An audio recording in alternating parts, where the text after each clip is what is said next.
Sure.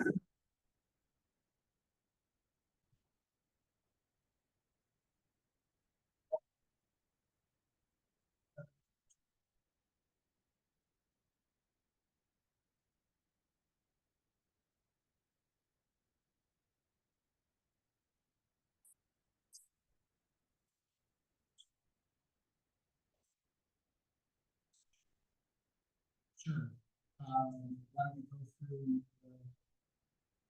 an abbreviated version of just to make sure it's the same. And then we can move into executive for that. Henry, We may or may not be, what's the purpose of the executive session? To discuss the events of last night. That's Board of not, Selectmen. we cannot have an executive session on that. Unfortunately. How about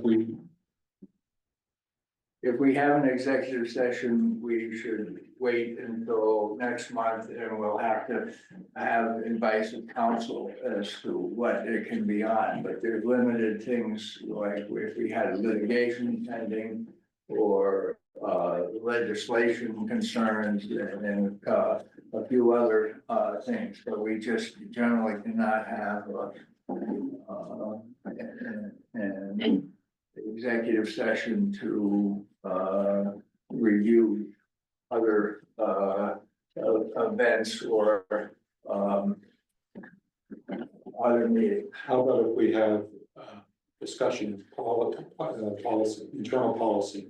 No, though that cannot be done either. It has to Human be done resources. publicly. Pardon? human resource discussion. No, it's not a human resource discussion. If we have a human resource discussion about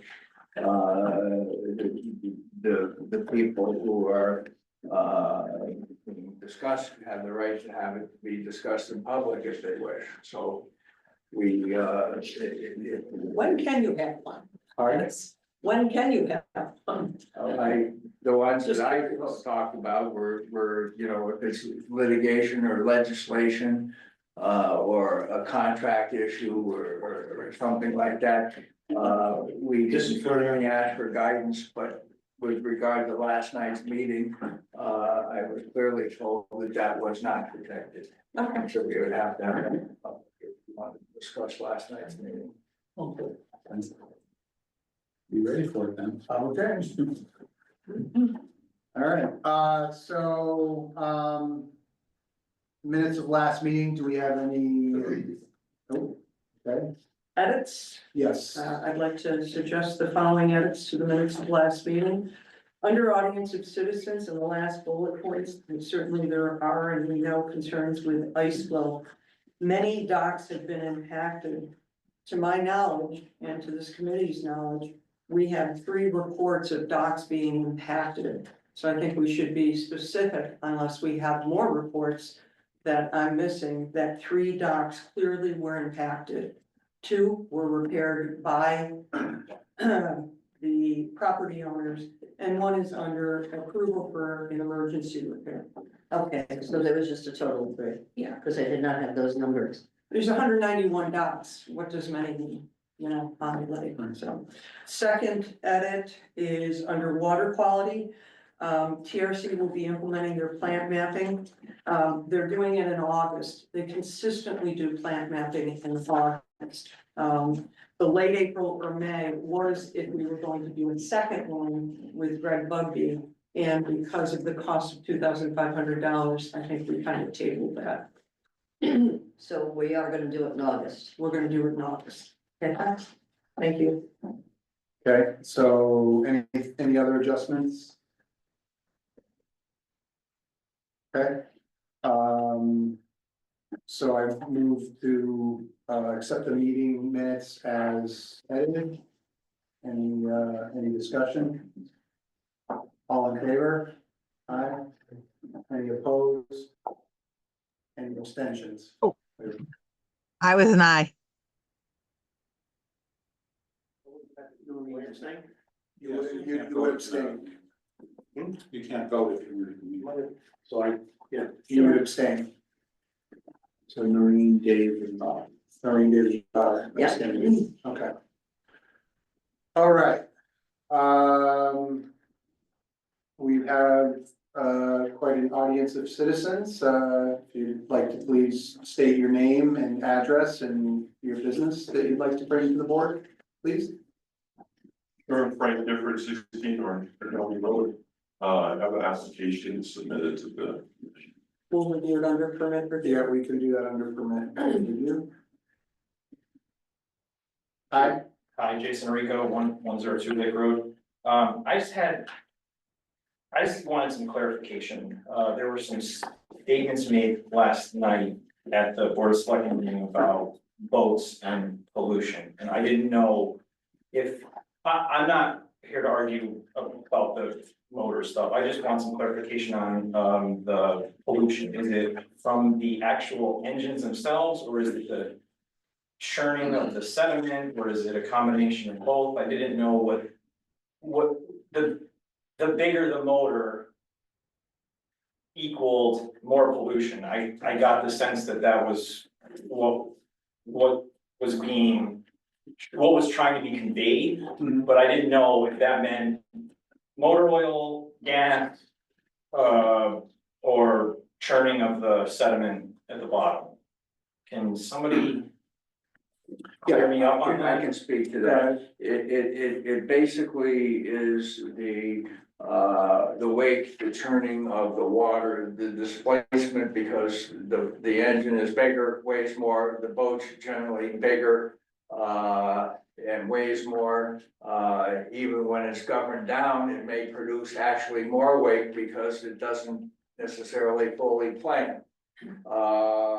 And so what happens is it does stir the water below the thermocline and causes the phosphate that's kind of locked on the bottom to be able to get up where it can chemically change and become nutrient for algae. And so that's the principal concern. The also has the effect of battering the shoreline and sucking dirt through porous walls and so forth. And that usually is dirt that has organic material in it, so that it can also bring in those organic materials. That's part of what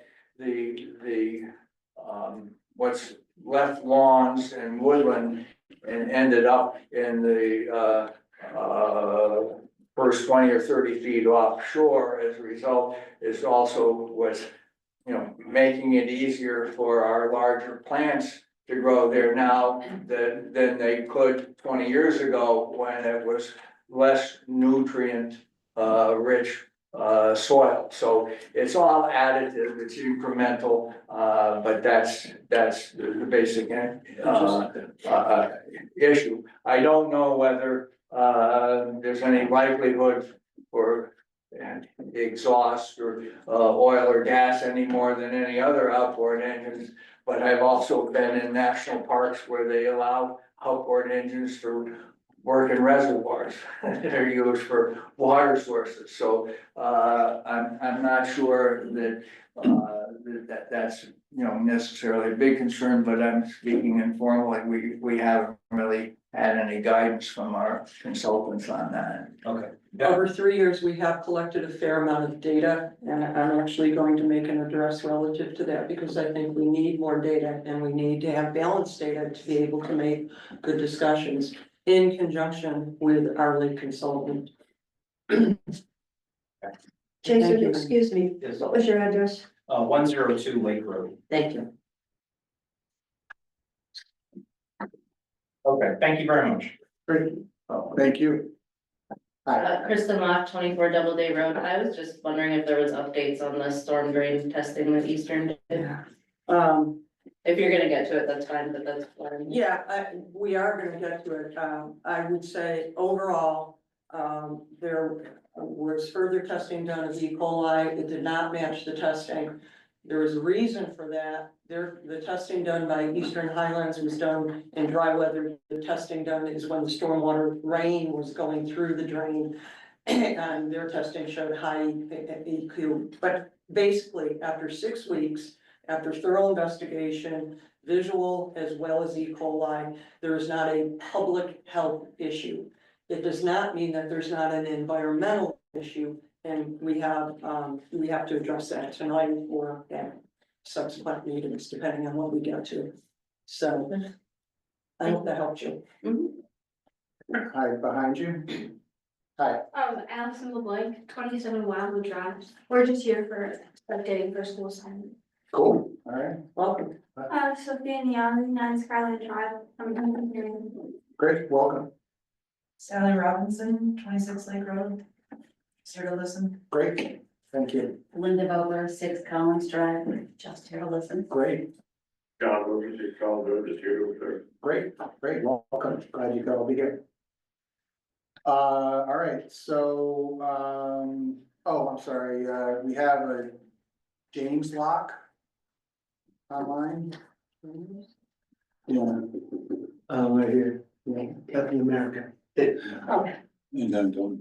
Who's James? It's my husband. He lives at 24 Double Bay Road. Oh, all right, well, Thank that you. works, and we had C. Ann Dunnick's here, so.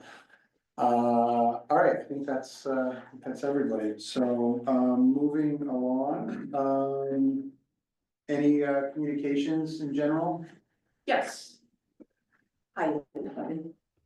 I'd like to, for the record, make the following 3 comments related to last night's Board of Selectmen meeting. At one point in the Zoom meeting, there was someone on Zoom named Bernard something, and I apologize, I didn't capture the name. Do any of you know this gentleman? Brent Burnett. Thank you, Brent Burnett, who lives on the lake, I presume. Okay, I'd like to address 3 things, 2 things that he said, and then one other that came to my attention. First off, inference was made to someone being extremely passionate. And, I would suspect that, based on everything he had said before, that could or could not be me, but it may be me. And regardless, I hope anyone and everyone on LMAC is extremely passionate about what we do. We are here as stewards of the lake. We are here to protect the water quality. Anything that comes after that in terms of the value of the lake, whether it be properties, recreation, all depends on the quality of our water. So I take that, and I hope we all do, as a badge of honor. And I hope we all can be passionate about that. Now, there's a second statement made relative to overshadowing, that there's too much data on one side and maybe not enough on the other, and that was being somehow overshadowed. I think you all know, and have heard me say this before, and we trust everyone bring data. It was one of my first management lessons, and I think the decisions that we make for this lake and for 5,200 residents in this lake, we damn well better have data. Now, I've never seen this person at an LMAC meeting. I don't know the data that he's referring to. For 3 years, yes, we've been collecting data about lake water quality and many issues. So I would invite any of us, if there is data that you don't think is being presented here at LMAC, have it. Send it to me. Let's put it in a binder. Let's discuss it. And let's make decisions best for the water quality of this lake. The third comment, it's kind of like a fact check in a way. Steve Everett came to me before the meeting last night, a few minutes before. And he told me he was gonna ask me a tough question. I said, have at it, ask me a tough question. I said, what's it in reference to? He said, your boat has been modified and your engine has been modified. And I laughed. And my retort was, don't embarrass yourself, Steve. I have here our bill of sale for our boat bought in 2013, thank you. Chris Pratt, 2014, 20-foot launch, Merc Cruiser. Motor, 3.0 L, 135 HP alpha. That's what is in our boat. That is within our regulations. I'm happy to share the engine serial number with any of you. Come on over to the dock. Come see me when I'm out sleeping in the lake. That's our boat. Now, there was reference made by this gentleman, who I've never met, about, I'm sorry, you just talked about Steve and who's the oh, other. I'm sorry, this. Yeah, I just wanna make sure Yes, we're thank you. clear. There was reference made by Brent, Brent. I'm sorry, I look forward to meeting him and seeing his data. Relative to, an undersized engine that could do the same thing as an oversized engine in regards to, if even worse, maybe even worse in terms of weights and weight. Well, first off, we don't own an undersized engine. We went to Chris Craig. We went to their engineers. They engineered and said this boat is a performance boat with a 135 horsepower. We can go up to 38 miles per hour. That's a performance boat. So let's fact check, please, before people start saying you're creating something that doesn't exist. This is a performance engine for a performance boat. In addition, there was reference made that an undersized boat could possibly create bigger waves. Well, I went to the head of our marina, who is fact checking, although he knows he doesn't have to, with Chris Kraft. And he said, basically, your boat will perform in the same weight, whether you have a 220, a 280, a 135 horsepower, and guess what? That's nuts. That's not fact.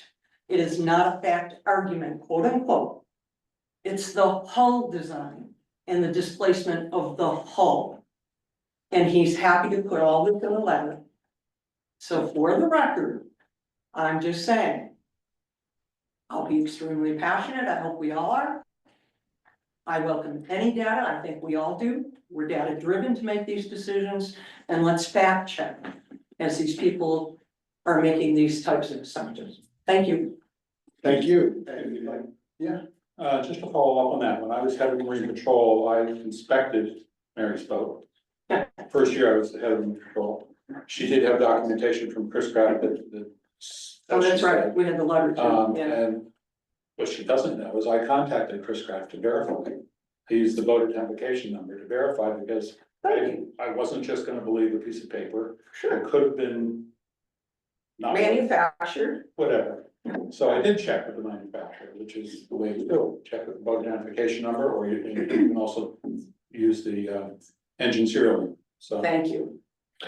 And you know, just to further what you did, I mean, you bought a hull. And then you chose an engine. We chose an engine. I just wanna validate so people understand the context of what. I can tell you the salesman wanted us to have Sure, for significant more money. fair enough, and with that, right, you made the balance, you wanted this hull type. And you had only so many available engine choices or choice. Correct. But the compromise that you made between a 3.0 4-cylinder and whatever it is, 6-cylinder, 8-cylinder, whatever else can come, is top speed. Because what they did was they adjusted your drive unit and the overall ratio to adapt the drive to give you, you know, the acceleration that you need to get the boat on plane and use it reasonably. And so while your boat goes 38 miles an hour with a 4-cylinder in it, you know, the V6 or V8 version may go 50 And or what's 60, on or whatever You the told me number is. So 48. what I'm getting back to is the data in that you bought a hull, you made a choice Right. to put the engine that made sense, and then therefore lived with the compromise.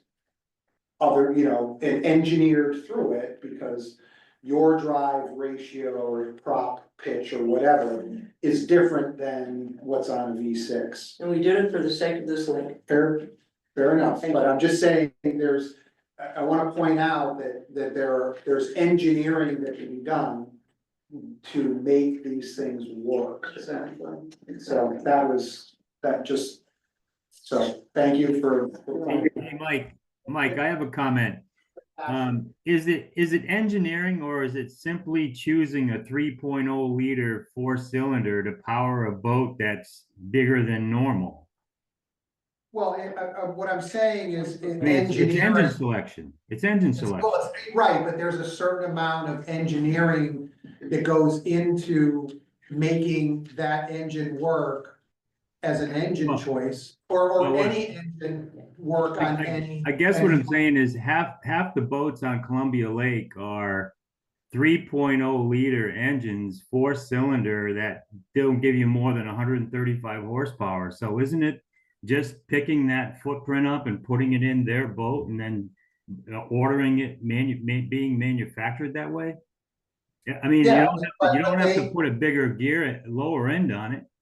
Yeah, they did, in order to No make, idea. I'll ask in order to make that hull work, because it was a little bit longer, they modified the lower end. they either changed the gear ratio or repitched the prop, which is a very reasonable thing to do. Yeah, All right. Or both. We did talk to the engineers, I know, when we bought it, because we were concerned with, I want to ski behind it, Right. would it plane properly, Right. would it, is it gonna have problems with the wake and blah, blah, blah, blah, blah. And we- You're not barefooting back. No, I'm not doing that. Well, no, meaning it doesn't have the speed Yeah, to no, do no, that. no, no, no. Yeah, But, I do remember conversations with them to be assured that that the boat would operate in the way we would Mhm. expect it to. And that we weren't going to suffer so much from the reduction in horsepower that, it's Yeah. gonna take half the lake to plane or. right, and that's why I was just saying, it's an Yeah. engineering calculation, and we can just take the horsepower, understand what the gear ratio or the pitch needs to be in order to give you the acceleration and maneuverability that you need. But understanding that you said, oh, well, I'm only gonna be able to go 38 miles an hour. I don't think there's anything more involved than the fact that a Merc Cruiser comes with 2 props that you can choose to pitch up. Yeah, And anybody on the lake that has a Merc Cruiser 135 has those choice of the 2 props. I don't think there's been modifications to their boat beyond that. Well, it wasn't a modification, it was a simple choice of gear ratio or pitch, prop pitch. There's hundreds of different pitches to get for props. Anybody can change a Yeah, but prop. there's only 2 that Merc recommends. Fair enough, but I'm just saying, if you have something that's outside of their window, you can make a prop choice or a gear ratio choice to make it work. That's all. yeah, well, we don't want to take up too much time on this, but we've heard this before, and we just want to go on record and put it to bed, so we don't keep hearing this from people, because it's just wrong. So, Fair enough. Thank you. No, thank you. Thank you, Bob. No, All right, moving on, permit review, I'm sorry. great. Oh, okay, go ahead. One official, Rob, did you get my email? You're good? Yes. With the Gifford property? Yes, yep. Terrific. Frank and Nancy Gifford, Frank is here. 16 Rodoni Road, have applied for a mooring. They have a lakefront of, I think it's 169 feet, so they would be allowed up to 3 items. They already have a dock. They have a first mooring and a raft that's attached to it. That before they purchased and recently really hadn't been used for a period of time. So when they went to search for that mooring, they couldn't find it. And they went out deep, we permit mooring to be out at least 100 feet. So cut to the chase, mooring number 1 will be reinstalled. And that will be 60 feet from the lake wall. Cut to the chase, mooring number 2 will be 40 feet from the lake wall. And all moorings are well within the distance, being almost 170 lakefront footage of their neighbors. Their neighbors have provided emails saying thumbs up, they approve this. And Rob, I've spoken to Rob, James, who's on an airplane right now, I think. And myself, I did all the site visit, measures are to perfection. Frank even sat in his neighbor's room to see where it would be if it wouldn't infringe. So Frank, you did a hell of a job, and we recommended administrative approval. So administrative approval. Nice. I got Henry? observation, I think it is a very good application and it certainly should be approved. But I think for the record, on the map that shows here, the distance between the boundary line and the mooring lines, the right angle mooring lines, there should be shown just for the historic I record. measured it, it's 40 feet, we can put that in. Yeah, yeah, I know. Both sides? No, the other side, You're talking about 48 that. feet. You're talking about that right 48. here? Yeah, I'm talking about this Now, yours distance is from 30. the distance from the boundary line. Oh, on the dock side, Yeah, okay. Yeah, this is 38. 37, 38, I can't. but Now I got you making it up. it's certainly within the 25 feet that we Oh, want. but it- definitely within. They should be located that way for purposes of the record. Got it, okay. So Frank, are you getting a raft in a mooring, or are you gonna put a mooring on a raft? No, Are you Yeah. getting two sailboat? buoy, two buoys. Yeah. Right, and attach the raft to the One. buoy, right, and the other one's a separate mooring for a sailboat. So you're really getting a raft and a mooring? well, the raft The has raft- been there, The raft was previously there right? with the mooring that I could not identify, so it's just reassembling that, that previously existing raft in. And that raft is well within specs measurements. Yeah, I know that, but it, you know, the paperwork says a mooring, mooring one, mooring two, but one of the moorings is gonna hold that. Mooring one. is holding back. Yeah, it's covered under the use purpose, it says Yeah. mooring one. This should be, Correct. So our recommendation is administrative approval. You're good? Yep. Okay. Two other non-permit, just to keep everyone in communication. You said two other what, right? Non-permit. Okay. It's the easiest way to say it. Actually, there's three. I forgot one. The dock that had been put in without permits at 144 Route 87. We still have not gotten an LMAC permit, and I was on wetlands Monday night. We didn't get a wetlands permit. However, the owners of 144 Route 87 removed one of the docks. It is now within spec in terms of 5 by 20, 100 square feet. We removed a section. Yes. Got They it. removed The the T off? section. Excuse me? They took the T off. Well, they took the T off, but then they took the second section and turned it so the T still exists. At the lake wall, that dock is 25 feet from their neighbors. When you put the T on, 5 feet extends towards the neighbor's property. Here's the reason why I'm saying that. Because the abutting neighbor says as they dock their boat on a T, it goes in their swim area where their children are. We don't have any permit on this, so wetlands wants to know what we wanna do. And, you know, we generally don't allow Ts to extend into that 25 I know. zone for that reason, because their own boat, if they wanna get around the backside of the T, well, they have two jet skis that they put on. well, or whatever, in the future, something could go around and more in the back. Can they make an L? Instead of a T? Don't know why, well, that's a good point. I just, why are we talking about this without a permit? I mean. So you want. I mean, I guess my point Yeah. is that, No, it's a good and point. you know, we're trying to solve a problem Right. and, you know, that frankly, to your point, non-permit doesn't exist. Right. So, I mean, I think That's no matter what they do, there's no permit We need to application. ask for a permit do Yeah. a site visit, all the usual stuff. Yeah. And so does I agree. wetlands. I think you also Okay. need, I So think. it's 15 by 20 with a 5, with a 2.5 and 2.5 on the side. Because each section is 10, right? Well, again, It doesn't It matter. doesn't matter. none of it matters. It's, Tell them You to need make a it an L. permit. Yeah, They put it in the come in permit, and then we'll look at it. Permit or be told to remove it again. yeah, so. Okay. Okay. Bob, you're trying to say something. I think the CEO should be notified, or the town manager should be notified. They should be sent a letter saying cease and desist, Thank you. the usual process. They We don't- did it We don't go without- to inspect until they Yeah, file an application.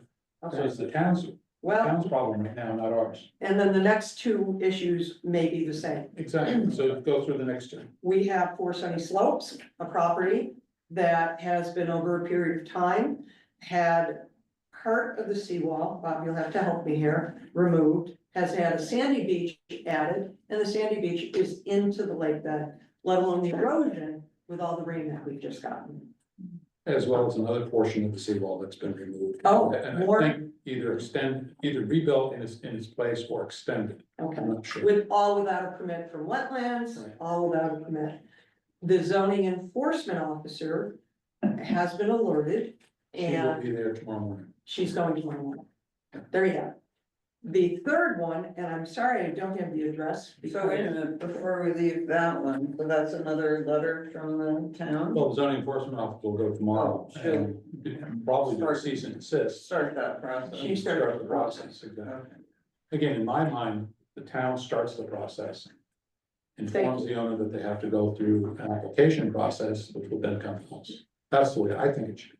We had another inquiry about, and I'm sorry, I think it's 168 Route 87, but let me get the address.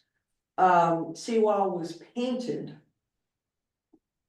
And it's quite a big seawall. That's quite a over big by paint job. Durham Shenway, over there in the corner. Kayakers have reported it, it's, you can see it. The issue being is A, no permit, B, what the heck kind of paint did you use? C, paint chips are already showing up in the lake. Which could be harmful potentially, so that also, is it well, Mark, have you had any feedback on that? I have not, so Okay, I'm having a meeting on these three tomorrow. so I'll bet the zoning enforcement officer is gonna be very busy. You need, is it obvious that you need a permit to paint your seawall? I'm not sure that it's obvious that you need a permit to do that. You're working on But You can paint your dock on. well, and we have something about, kind of routine repairs, that they were looking at it to, just preserve the cement or whatever. It's more innocent than the other two, but I think we just need to, Maybe innocent, it could be potentially harmful. Yeah, Well, but I but think we should approach it it with, could be, but it innocent and harmful, but to the extent that our regulations, specifically don't address it, I think we Well, have to and- consider that. And if you were to apply, building permit logic to it, I don't need a permit to go in the house. right, that's So- what so, I'm yeah. asking, I mean, I wouldn't take it as fact that whoever did that knew they needed a permit, I would assume they didn't know.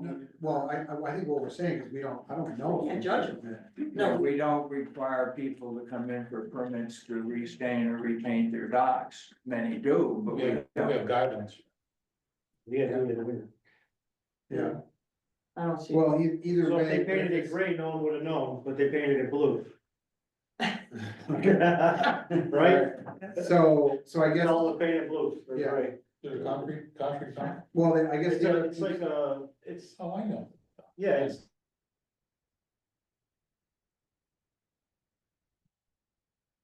It doesn't look bad. It's literally their porch. Yeah. Yeah. Okay. Blue. So what's the action on that one? He's gonna meet. Mark Mark is- has already sent out 2 notices to him, I think, or one at least. Investigate it, so. Oh, yeah. Yeah, I mean, I think ultimately we just want to try to guide them in a way that they're not putting something that's gonna cause, you know. Well, the problem is when you paint cement, it always chips. Well, concrete, well, It's really depends, tough. yeah, it depends what the coating is. Right. Yeah. We Dry line. we I don't should, know about dry line. Yeah. we should just try to find out what they've used and, Yeah, well, and try to talk through it with them, and yeah. like any coating, you know, it's all about the preparation. Right. So you can't just slap it on. on Right, the- so, but either way, I think we try to work with them. Once, in- once the town. Yeah, but I mean, I think we try to work with them, to try to help them understand what you've got an architect here and someone else who might know a little bit about coding, so we can happy to help them. But I think it's more of an assistance thing than a, you know, punitive permit. But we should review the dock guidelines, Looking at. just to see if we, you know, we Oh, I see. can make it clearer for purposes going forward. Fair enough, and I think, again, if we can try to position it in a, you know, as far as coatings and paint go, more in an assistance way or an awareness piece. I mean, that's ultimately what we're here for, Mhm. so. Okay, all right, anything else on permits? We We're good? good. All right. Thank you. Planning and zoning coordination, anything, any updates there? Do we have the? Which one? Well, we haven't proposed it, it's an open business. Oh, so I will just push it there. Dam status, like, see, -8 inches. -8 in Beth looked, I looked today too. It came up 2 inches in one day yesterday. So -8, It's -8. and we're getting rain Friday. That's pretty safe. I mean, both are already. Yeah, we operated with that in August. Yeah. The wheat poles, I don't know if you want, they're 5 and 10%. We were -8. The dam was really soggy down by the water, the dam was really soggy in the grass, but the bank was dry. Okay, With more rain. There's still There was areas. water flowing through the riprap, which I've seen before, so both of the drains are going.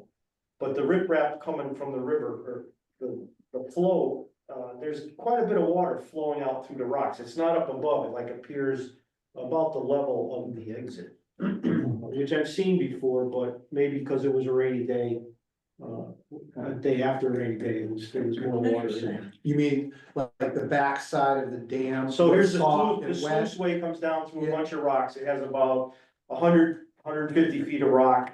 Yeah, And then when it starts to get to the basin where the outflow is for the valve, water is like appearing right there, almost like a spring. Right, but it's way down, it's not up the thing, you can't tell there's any water under the riprap.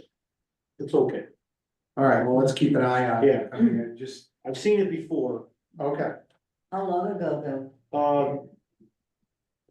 2 or 3 years ago, I saw it, and kind of haven't thought about it since. Is it moving? The problem is it's all rusty, you know, same with both of the wheat poles are kind of getting rusted up.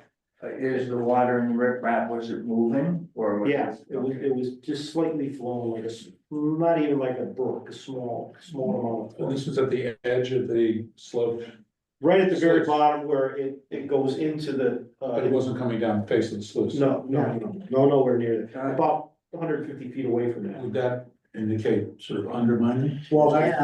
that's what Yeah, I was wondering, is there Yeah. some sort of hydrostatic pressure that's pushing it down? could be in the design also, I don't Well, know. I think it should be called to the attention of the town engineer through, Yeah. through Mark Yeah. to see whether there's a concern there or not. It's about the volume of both of the wheat poles.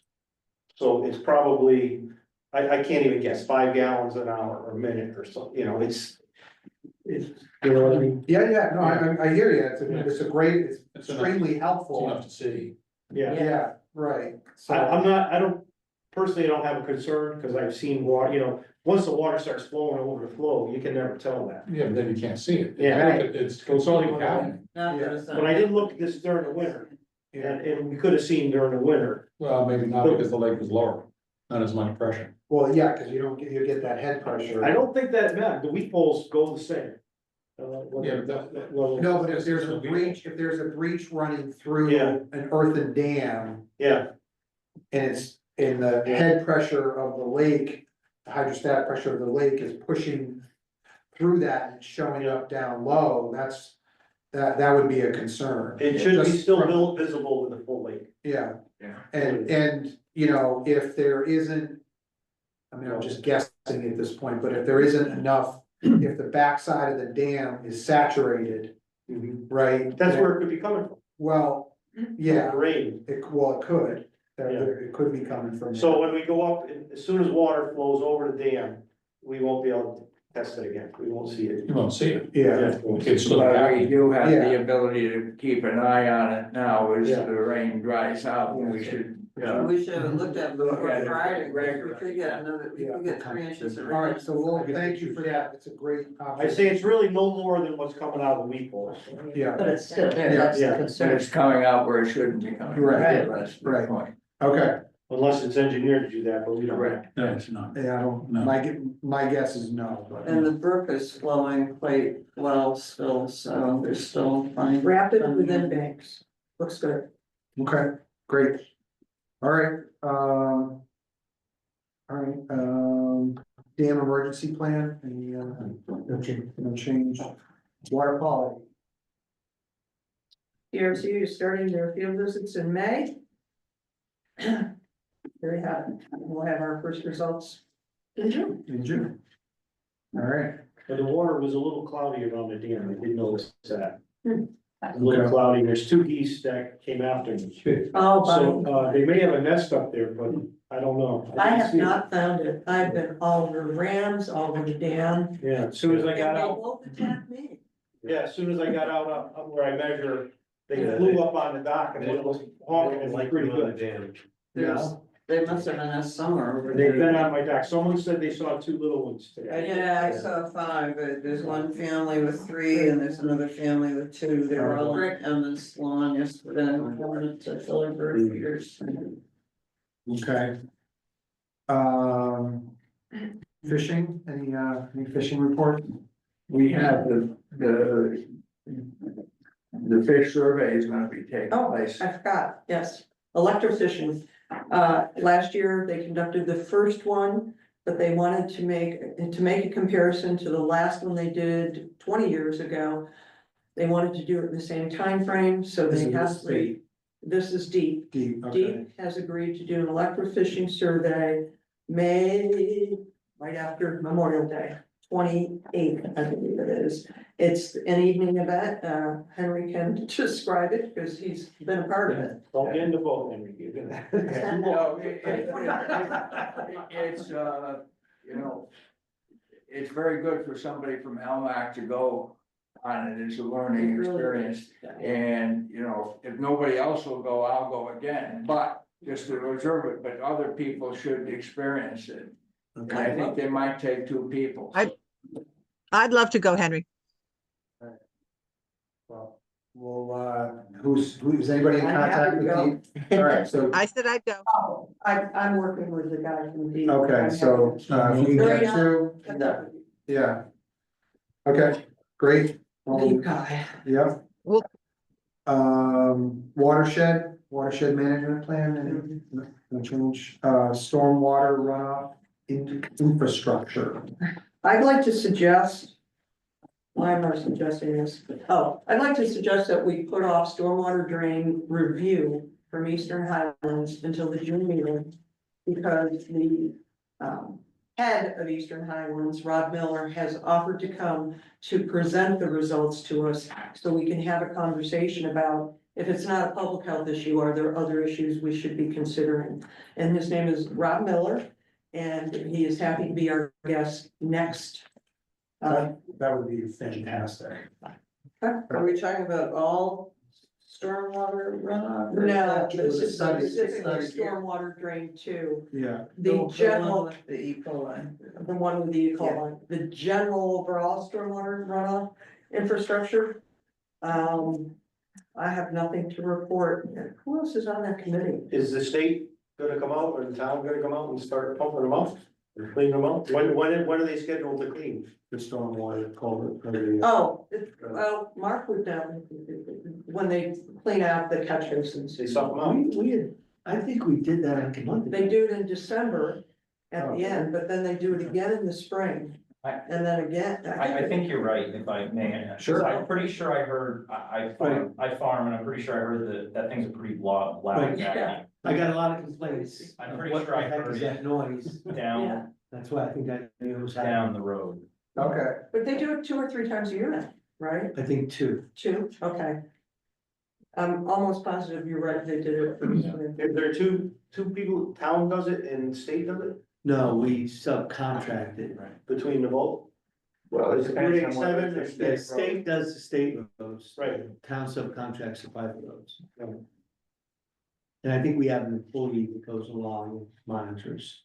Okay. Well, I thought we So that was done- shared the ownership of the machine. No. Okay. So that I was mean, those just, vac trucks are, you can rent them to do all sorts of stuff, you can vac off your roof or whatever. when did you say you did that, Mark? We subcontract the private roads to. But, oh, in April, last month, Okay. yeah. Okay. Budget? Budget? We have one. Yeah, let me get to tell you where. Yeah, I sent it to everybody to show you how much you had left. Yeah. Sitting over I there. think it's 18 something, but we That's- still have enough left for the field visits and for the consultation that Carl Nielsen is doing with us okay, respective to the, planning and zoning changes. okay, great. To be confirmed. Aren't we also getting, momentarily? we're also getting the 13,000 for the car access? So, For the what? That's not. Yes. Yeah, goes to town deal. No, I think that was added to our budget, to flow through it, so we'll ask Mark about that. That was how it was being I handled. thought they transferred it from the general fund. They did transfer it to the general fund, but I think it got transferred to our fund as the pass-through entity, but we. So they want us to write the check. Well,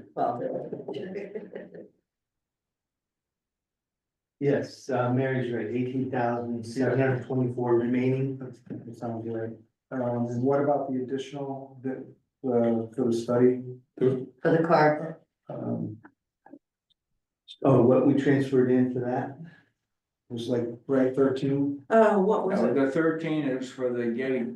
That's not in Yeah, this. yeah. But The gate is I not- thought that, when that didn't get transferred to our budget?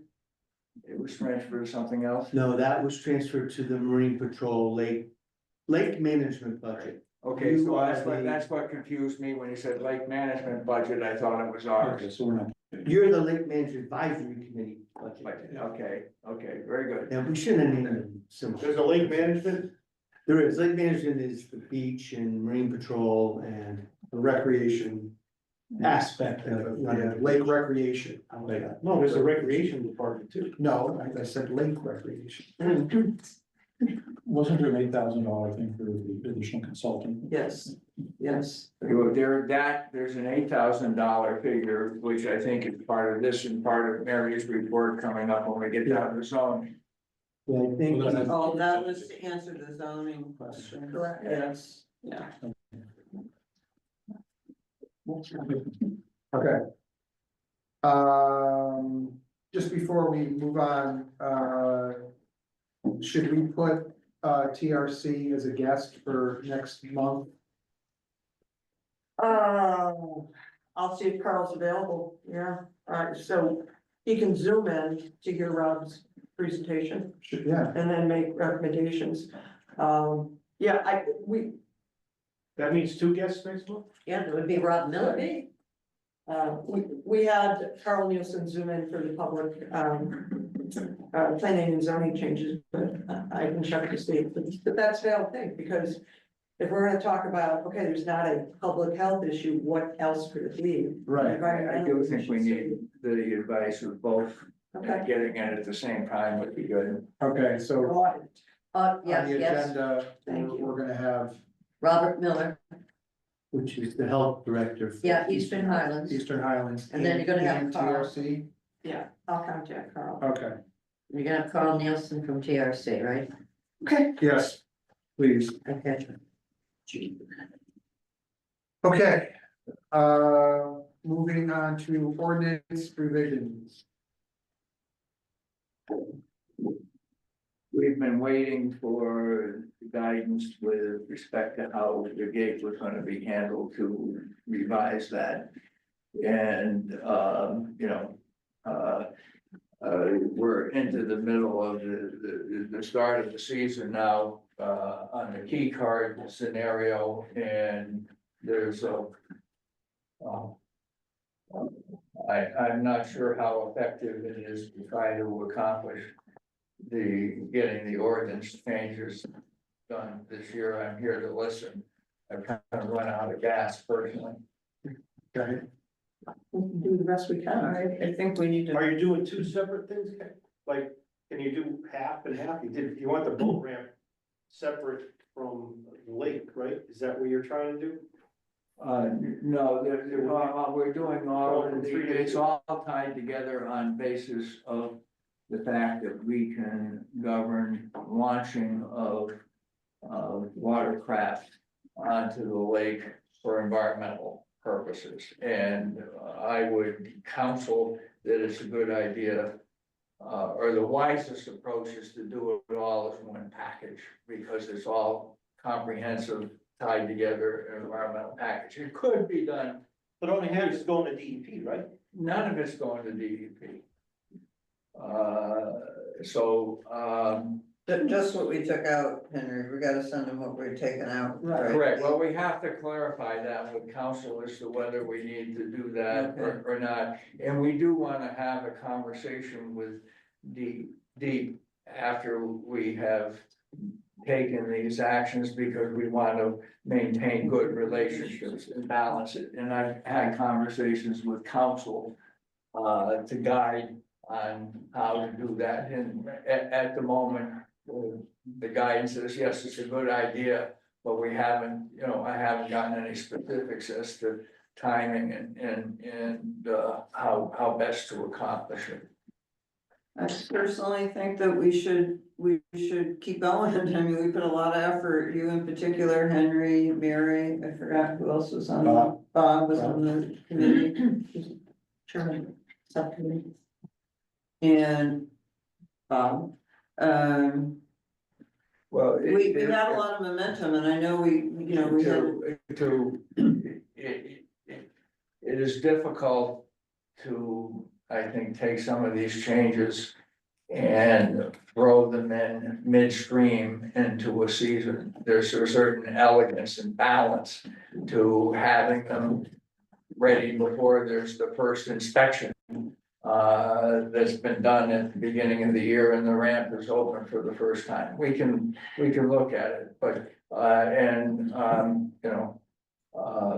But we could also finish it and have it take effect the start of the next season. We need to get finished. Yeah. Henry, what's our message to the boat owners in Columbia for this year? Are they using a key? Are they using a gate access card that's gonna be online in 3 weeks? Or is it gonna be a mix of each one or the other? That's a town issue. That's a town, that's a question. But I mean, do we even know as LMAC what the plan is? Yeah, it was at the. I listened to the Board of Selectmen meeting just before this meeting, and it wasn't clearly defined to me. But there is a key system in place right now. So the message to Columbia boaters this year is we're gonna maintain the key system until the key card system comes out, correct? And the key card system, if we don't have the new ordinances in place, and we probably won't before the key card system is installed and in place, then I believe that Steve Everett plans to have what I would call a contractual relationship. Yeah, I understand what Steve said. I'm just saying for this year, when we launch our boats, we're gonna be using the key system, and all Columbia residents have access to a key through a deposit at the town hall as long as they take the online course, correct? That's correct. Okay, that's it. Everything else I understand is being reviewed. But that's the plan for 2025. No, No. it's the interim plan that's in place right now. But Once the that's the key plan we're card, gonna launch with for boats launching on the lake this year. correct, it's the plan that's, Got it. boats are being launched at the moment. As we speak. And they're being launched under the old system with the key card, with the key and so forth. As Right. soon as the key card scenario is in, that again is a selectman call, but I'm gonna believe that it's gonna switch over to the key card. And Once it's the in. lock will be gone, so the keys won't open anything. And so Understand, people understand. will have to come down and get a key card and, enter into this understanding that Steve is working out with council for getting a card. That's to the extent that the Yeah, selectmen. yeah, Henry, I don't need to go into the new process. I'm just asking about current plan for this year before. I have a question. It's not for this year, it's an interim plan. Until All further right, an notice. interim plan. Got it. Thank you. I was down, can you hear me? Yeah. Okay, I was down at the boat launch for the very first boat inspection this year. And I had some concerns, and there was a lot of, they turned boats away. They did the inspection because they couldn't, the town hadn't decided what system. But what was made mention was there was a written test that hadn't been written and on invasive species. And now I'm hearing, is it online or No. is it in person? Is it a written test? And then also, in addition, go ahead. I took the test, you take the test, it's the same test we took in past years. Well, I'm sorry, I've never had to take the test, though I don't. I'm sorry, I have never taken the test because I haven't had a boat in 5 years and I just purchased one. So my question is, if it's confusing to me and Jake wasn't sure how it was being done, it's gotta be confusing to our residents. Okay. All right, Test, so you get a key. just to clarify, you only need to take a test Yes. to get a key. You can go and get your boat launched and get it inspected at the launch Yeah. without having to take a test. You just need to have the aquatic sticker from the DMV. There is a checklist of 6 things that you need. Yeah, one thing at a time. Bob, all right. Hey, Bob, we're trying to figure this out. So. For everyone to launch, Well, that is incorrect. That is not what I was told, and that is not what the boater was told. The boater was told that he had to have to go in and take an invasive species test, not about the sticker. Jake didn't understand anything about the sticker, which I then educated him about the sticker. And he said, oh yeah, you can go down to the town hall and buy that. But it was very, very confusing. And I watched 2 boat inspections that day and 2 boats turned away. So I think that The key is separate from the boat inspection. So to get the key, you have to take the test. And you can get the key. If you wanna launch your boat with the key, you can't launch your boat until your boat is inspected. Do you know who the inspector was, so we could tell Mark, because obviously. it was we need- Jake. It was Jake himself, and he had a young woman with him that he was teaching. Also, I had concerns about the boat inspection too. So Noreen, you were turned away because you didn't do the online invasive species test? No, you misunderstood. I'm sorry. I went down as a citizen and watched the first the first boat inspection. All right. So the first boat inspection, the fisherman was turned away because the town hadn't really opened the gates. But he was told he had to go inside the building and take a written test on invasive species. But he didn't have the test yet to give. So now I was confused. And then I asked him, what about the sticker? I don't see the invasive species sticker on this man's boat. Then he said, well, I don't know much about that, but they can go to the town hall and buy that. So there was a lot of information. All right. So Sounds confusing. Dory, listen, just, we hear you, we understand, it was early in the process. The only test that needs to be taken, I'm just gonna say it and we're gonna be finished with it, is the only test that you need to take is to get the key to the gate. That's it. because you're self-inspected for AIS. Thank you, for self-inspection. So, that's it. Moving along, any issue, Mark will just check with, the manager down there and we'll address any miscommunication moving forward. And the other I can thing. clarify one thing about the sticker, is the sticker goes on a boat, but you don't have to have a sticker, you can get a $6 sticker that goes onto your copy. $7. Oh, for the AIS? Right on your copy that you make for your boating plan. So that has nothing, you don't have to buy a sticker, your boat doesn't need a sticker. If you are a boat driver, you have that, or you can buy and put a sticker on it, and then anybody can drive. This your is boat the deep Yeah, to see, yeah, With a boat license. okay, all right. I guess that's what it is. Good. I bought Yes, some it is. stickers. Yes, it is. Mark, correct me if I'm wrong, because we had someone walk in your office the other day asking the same questions. We resolved the key issue. You have to take the test, you have to review the materials. Specific to the checklist, there is now a checklist that they're using, residency, boat certification, et cetera. There's Okay? always that some, That, everybody's got that now, or was at least emailed to, and it is on the website. Then there's a deep AIS sticker. And Mark, and we had some discussions back to center about the deep sticker. And we don't facilitate that, the town does, we don't collect money for that. The Department of Recreation is not going to do anything about it. This year, right or wrong, I understood it to be, we educate that it exists, but we're not mandating that you have to have it to get on. We're not gonna stop a launch Thank if you don't have it, but we're gonna give them the form and say, you need to go online and get this stamp validated to your license. What is the deep said about that? I mean, they're It's We're required. waiting, it's so brand new. No, yeah. no. Law went into effect last December. It's not new, you guys, let's be careful, it was it's always on. been stripped out, you were paying for it when you paid for your registration for your boat. They've taken it out Correct, and they've made it its own, that's what's It's new. just through its deep its now, not through own Meridian. application. Right. And David's correct, you can either get, it's required, let's Law. be clear, it's a law. And it took effect, I think, October 2024. And you can either buy a sticker for your boat, or you can buy The a individual. stamp Individual. as an individual, which entitles you as a boat driver to drive any boat that you And a want. sticker comes with An the individual. endorsement, so I have an endorsement, and Karen has an endorsement.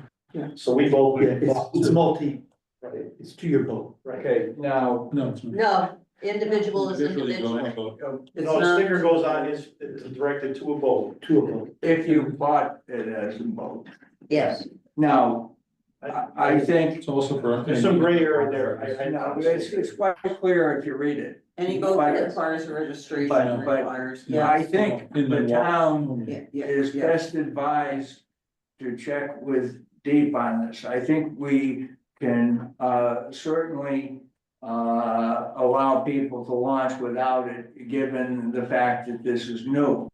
But if the Marine Patrol does not see it on the side of the boat, at some point, I think people should be likely be stopped and told, because I suspect that the Deep is gonna and expect the town to be backing them up and enforcing this, and particularly if we ever want to look to that resource for money to come to Columbia Lake, we ought to be in back of collecting these funds 100%. The problem, Henry, with the whole process is the sticker goes on the boat, which means anybody driving that boat is legal.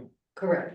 The individual permit goes on your license, so you don't have to have a sticker on your boat if you're driving your own boat. So the Marine Patrol is gonna be really confused. Yeah. Well, but the Marine Patrol can stop and say, let me see it on your license if you don't have it. All I'm asking is that we check with Deep as to what their expectation is, so that we And can I tell you this, Henry? I am signed up for Deep's instructional course and I'll be taking it. Perfect. So that will be a question.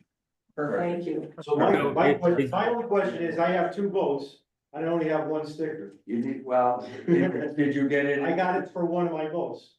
I think you need 2 stickers, Dave. Actually, I do have two, Karen has one, I have one, I got one on my ocean boat, and I got one on the lake sticker. You don't need one on your ocean. I think the rule says you need a sticker per each boat. Well, I'm Okay, gonna be in the all right. river, so. Okay, listen, we're burning daylight here. So, all right, so either way, let's, Go back to the ordinances. yeah, we. That's right. That's what started this Is conversation. We there- are so far Yeah. off topic. Yeah. Where are we at with ordinances?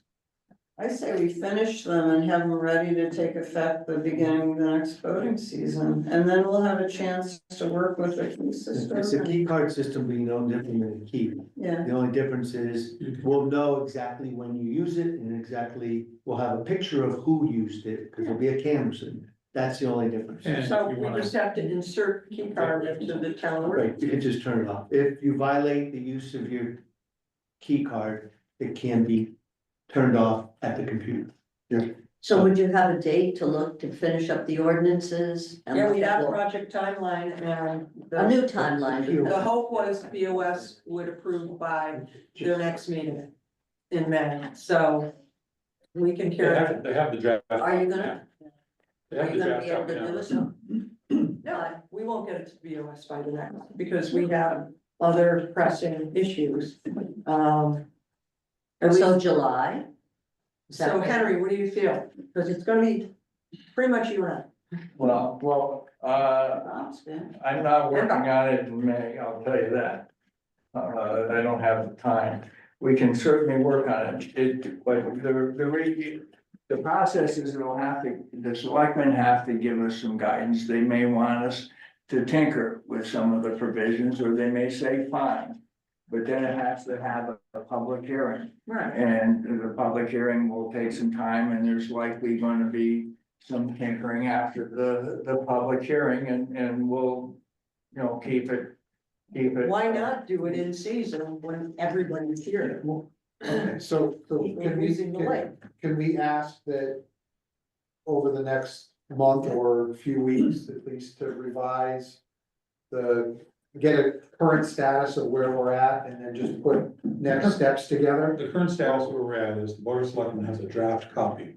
Okay, That does not include the card key access So we portion, have to insert that. because we were waiting for them to decide which way they're gonna go on it. fair enough. They decided last night to go with the card key access. Okay, We then have to write a section On the card. for, Yeah. on the card key Well, access. but we also have to write back in the fact that there is self-inspection, because the draft ordinance did not, took self-inspection out of the picture. But that's all part of the card key access section, You can help.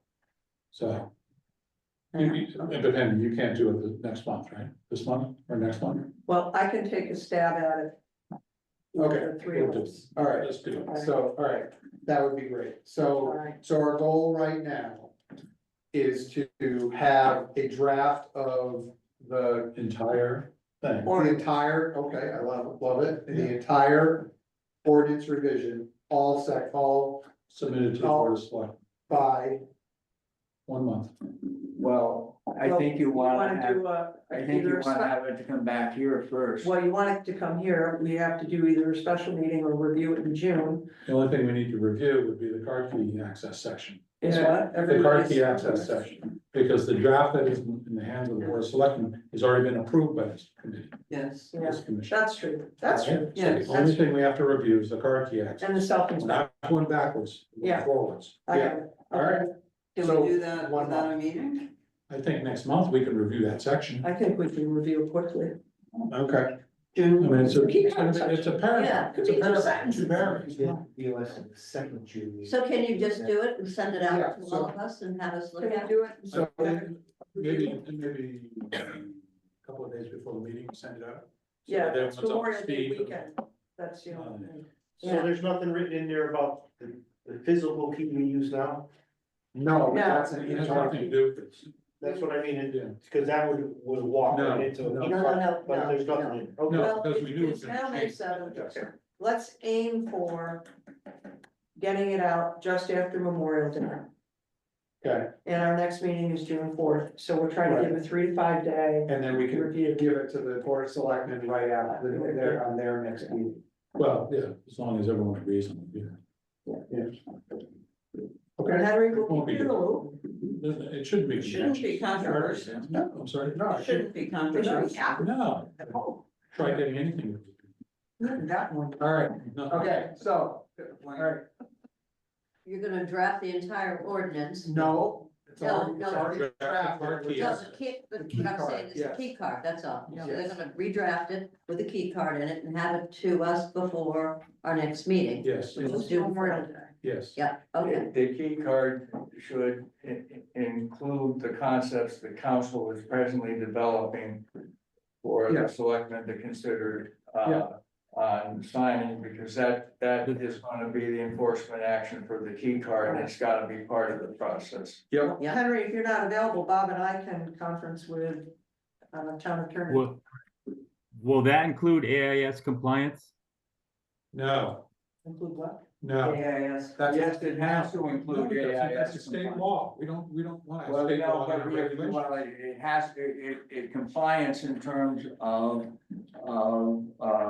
taking the course and, also, the self-inspection and also the cleaning. So there is. There's no course involved with AIS. No, no, no, no, no. Course. He We're said saying AIS. If you want, enforce. If you have a sticker or not? wait, Oh, no, That the would be- sticker is not part of the ordinance.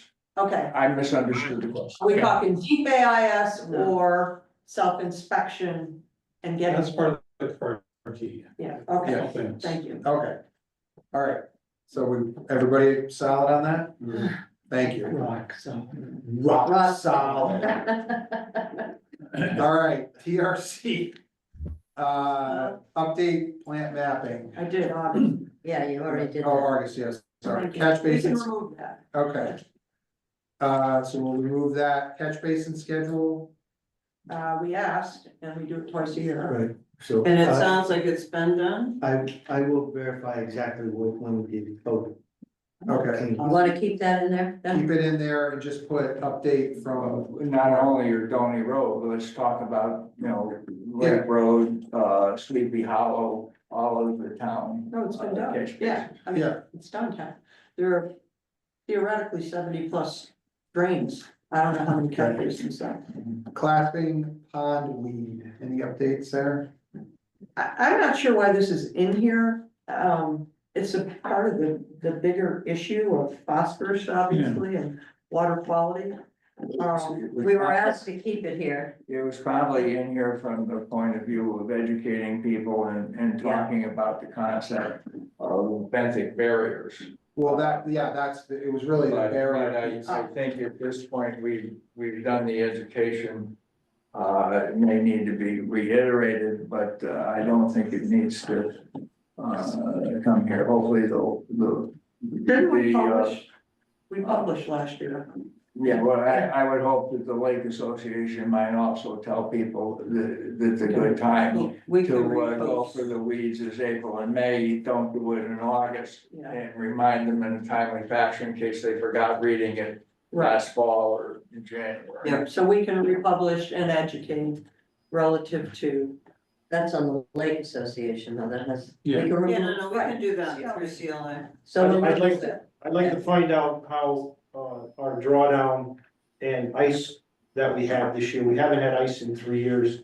And it was when we were low, I hopefully, I wanna find out if that had any influence on how that grows. We'll find out from That- plant So map. this is a good year and this year to Yeah. know.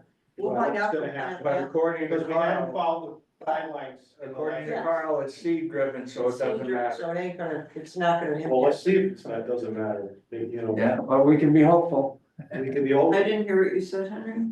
It's seed driven, not root Seed. driven, So it doesn't matter if you draw down and take it out. As a matter of fact, we had someone draw down and take some out, and it doubled the next year because they spread the seeds. Yeah. So we do have to be careful, but that's part of the We've issue. had a hard freeze for the first time in 3 years, so Yeah.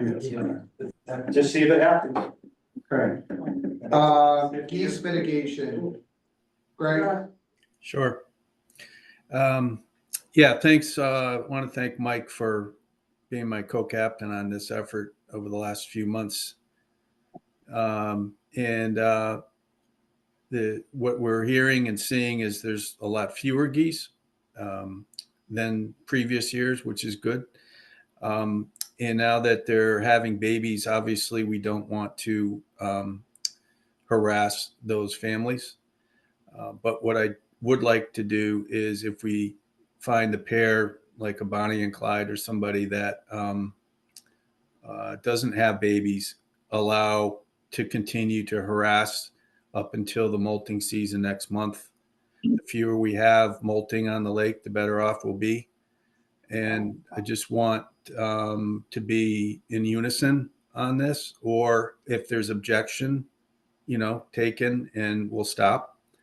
But I think we've been making some pretty good progress. And as long as we're careful about not harassing the families, I think we should be able to do that. So I don't know if that requires a motion or just people saying.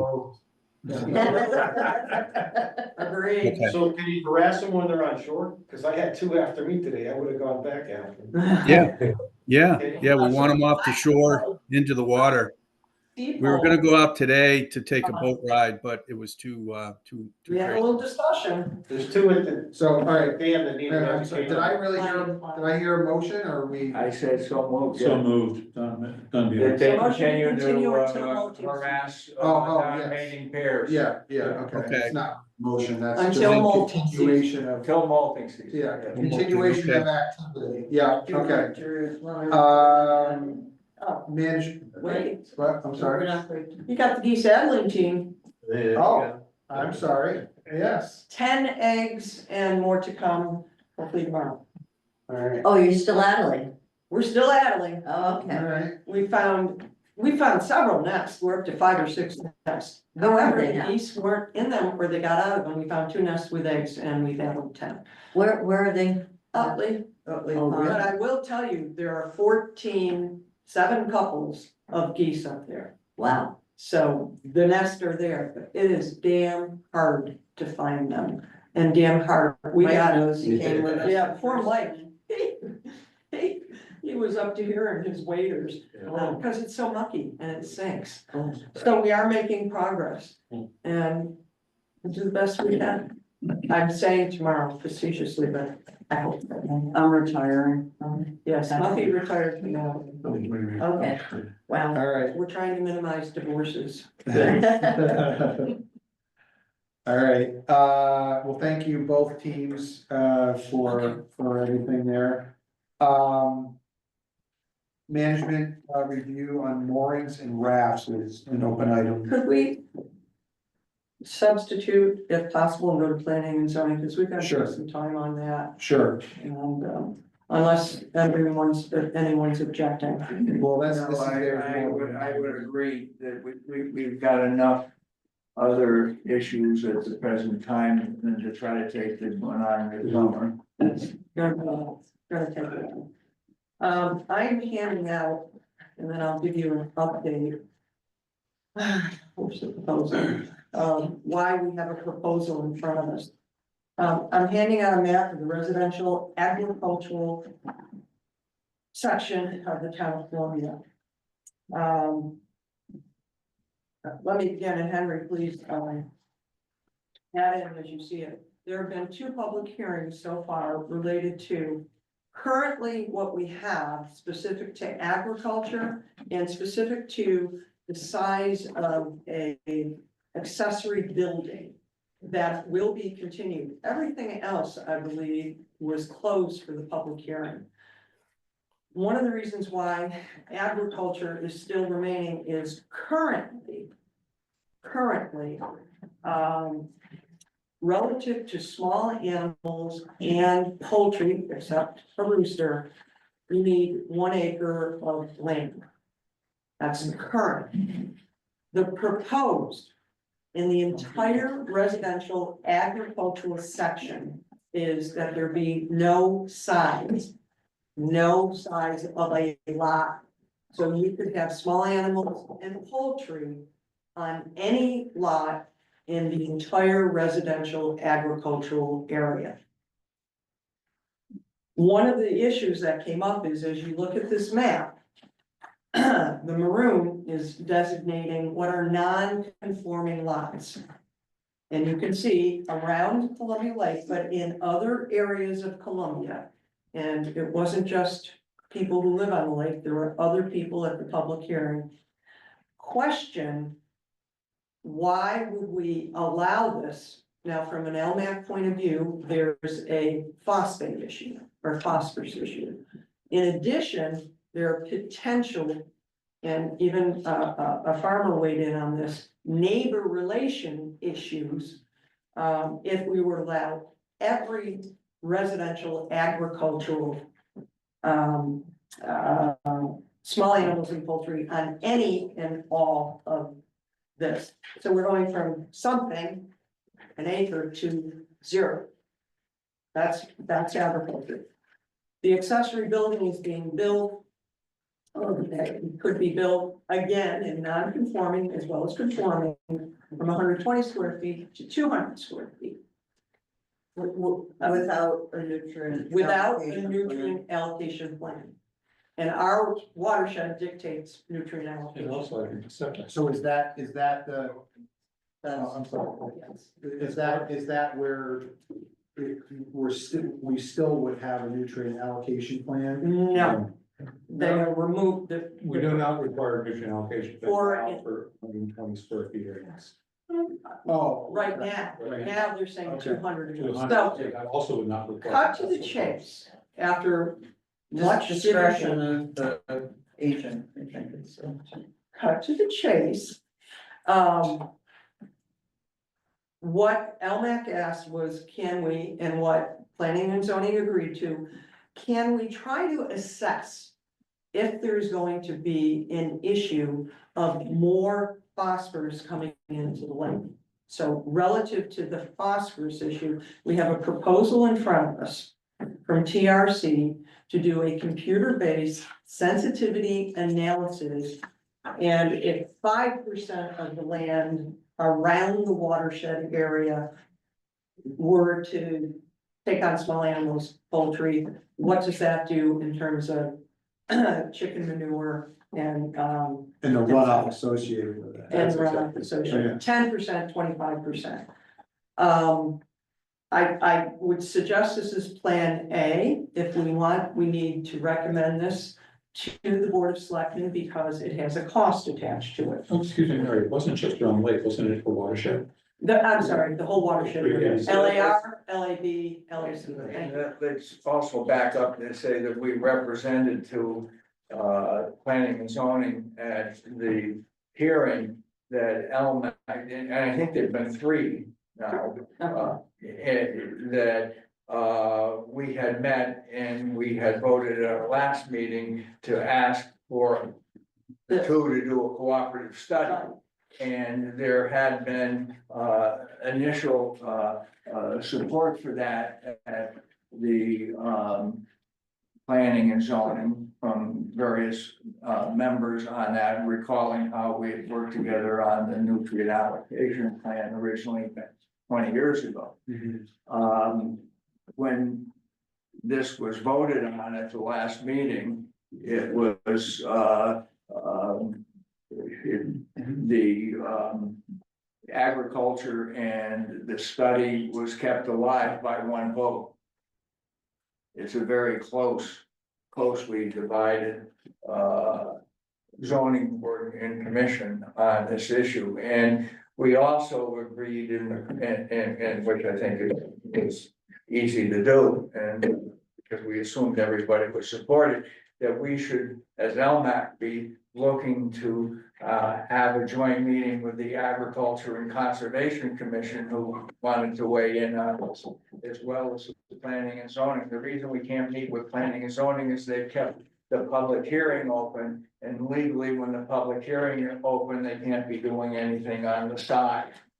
But there is a risk, I think, that if we're not diligent, the planning and zoning commission could vote again and have that vote change from one positive to one going the other way, because there were waffling votes. The planning and zoning commission did grant a 60-day extension for this study. Oh, they did, they put an That actual was number. part of the meeting. Yeah, but one of the members actually discounted the study before it was even done. Of When he course, heard what of we were course. doing, he's like, well, I'm not, I'm not gonna care about that, Right. that's not gonna matter He's to me. already, he's already. And Ann is on, but the Conservation and Agricultural Committee made a statement last night that they support the ordinance change in its current form.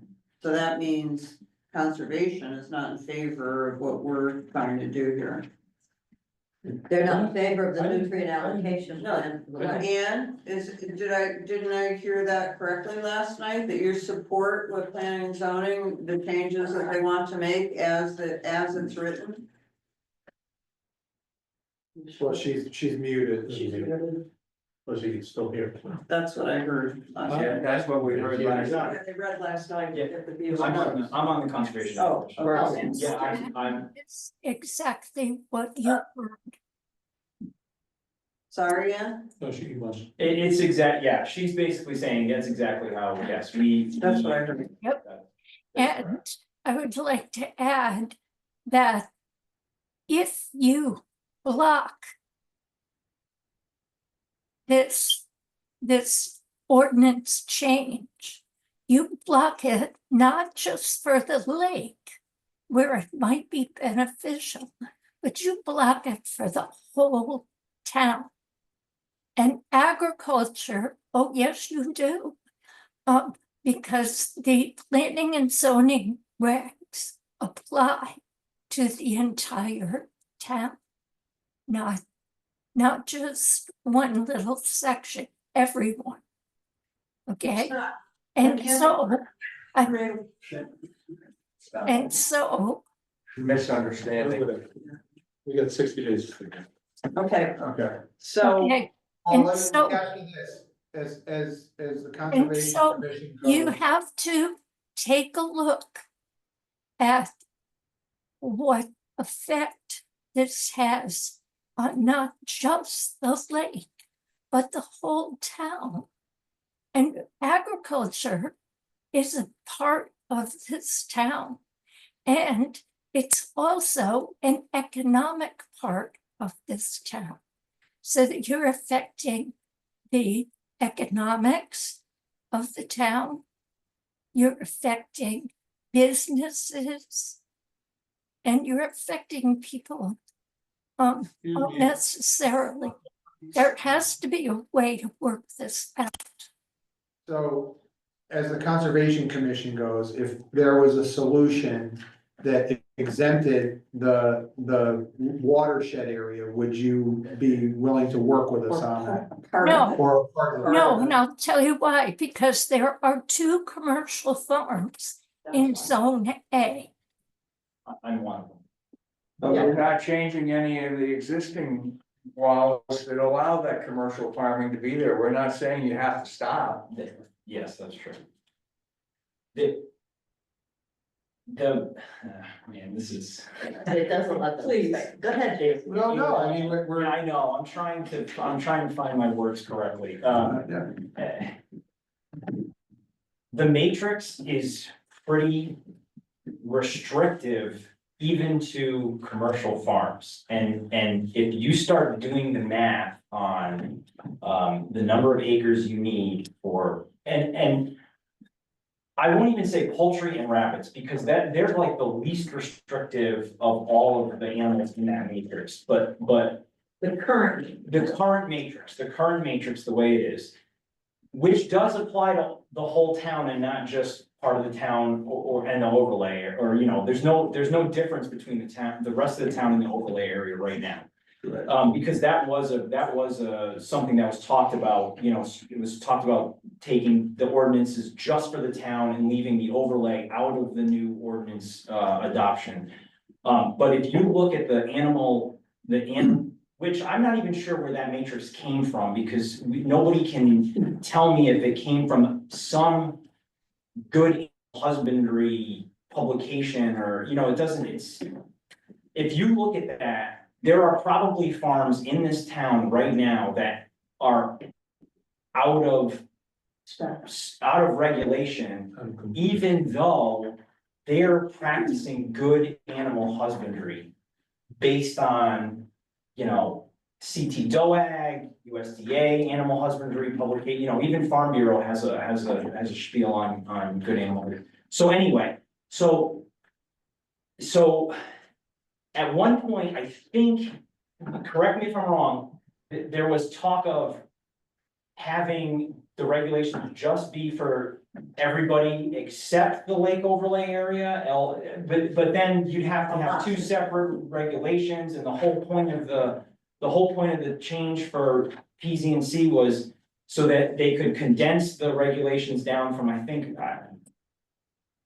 Rick said 130 to 70 pages, that was what the goal was, but, so that wouldn't really work either, and speaking personally, I only have poultry, and I can go up to, you know, whatever I'm not, if you read the definitions, I'm a farm, and so I'm not a small farm, therefore I'm not really, there's no real regulation. But if I wanted to put bigger animals on my lots, I couldn't do it, I wouldn't be able to do it. Now, I have no intentions of doing that, but that, you leave a lot of properties out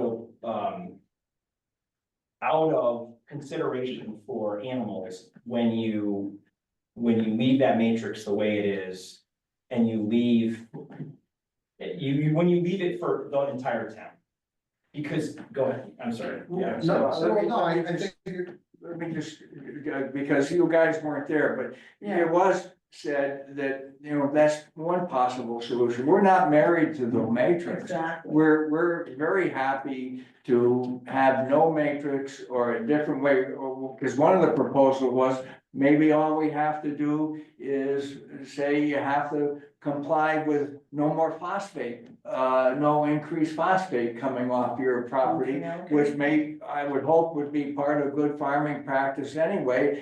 And maybe that only needs to apply to, zone A as opposed to B and C. And that's the whole purpose of the study, to try to figure out how do we bring everybody together to get a solution, because I think there's the solution here. It's not necessarily what's been drafted. It's not necessarily exempting the lake overlay zone.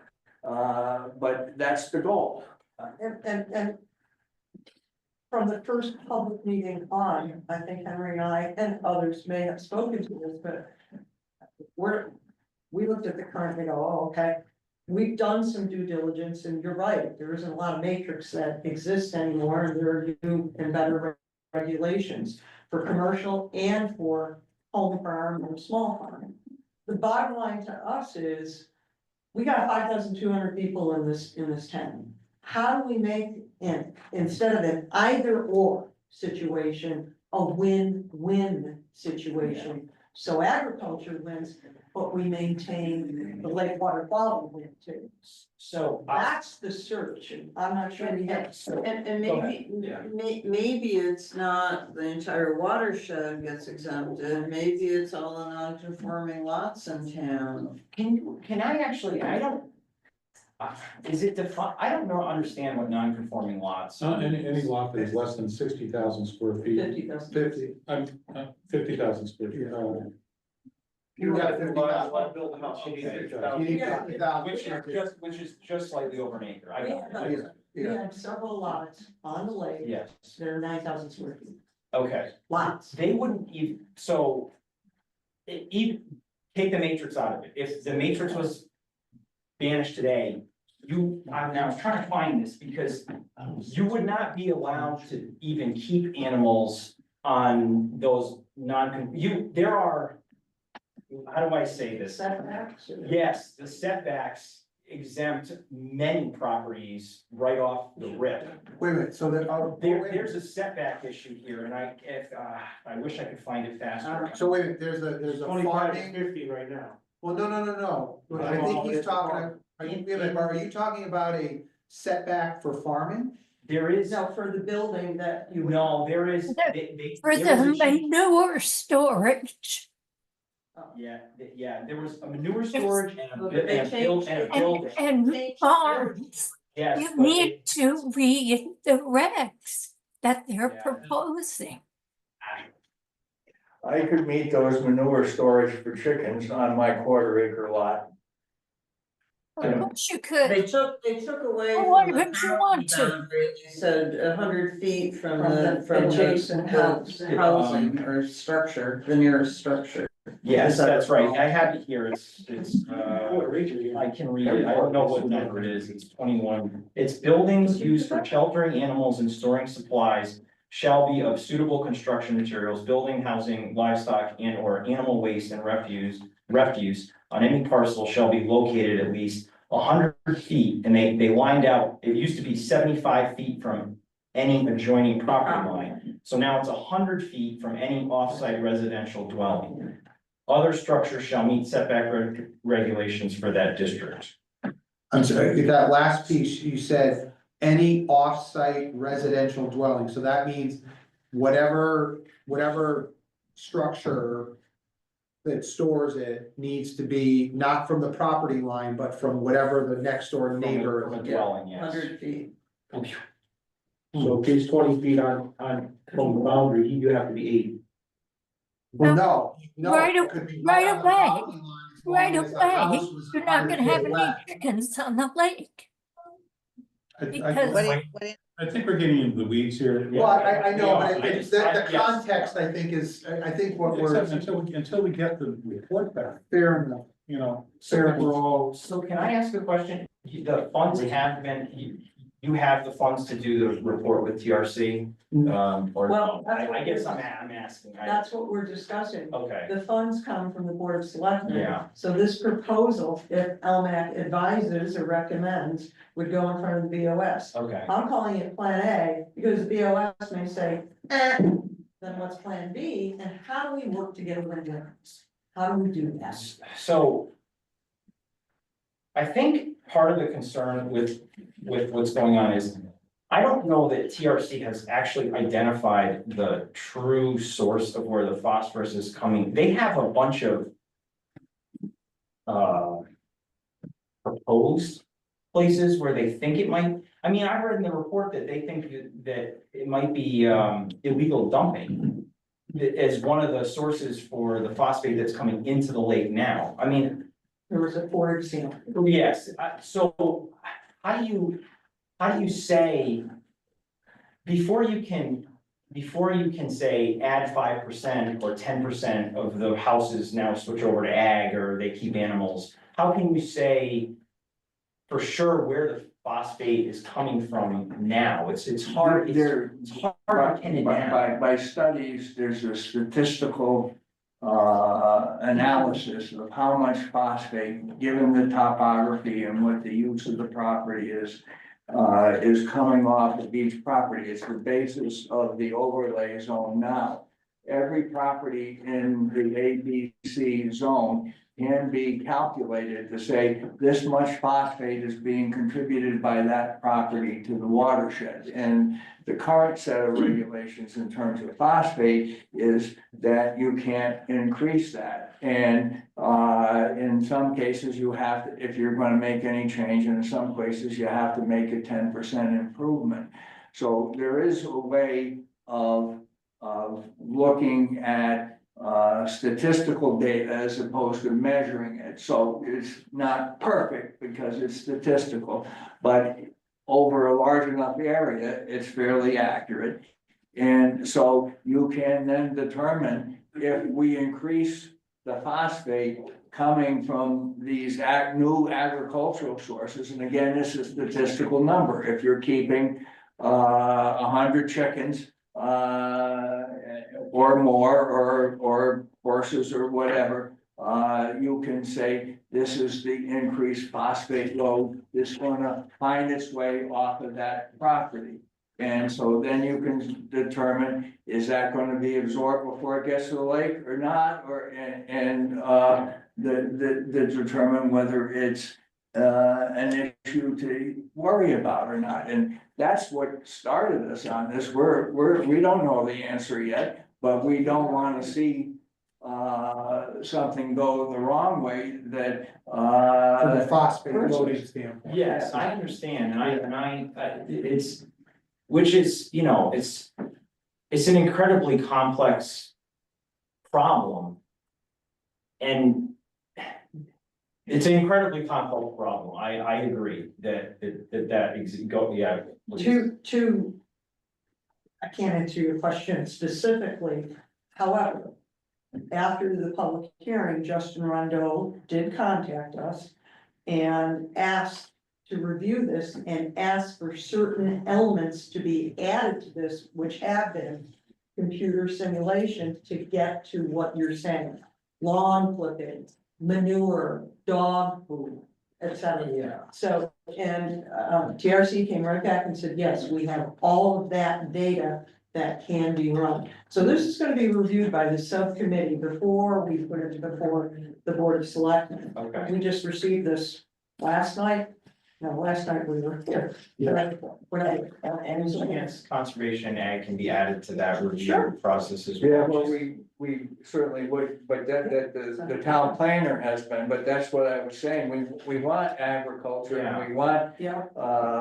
I guess the best we can do for Okay. planning and zoning is the town planner, because the rest of them are tied up with the public hearing. Right.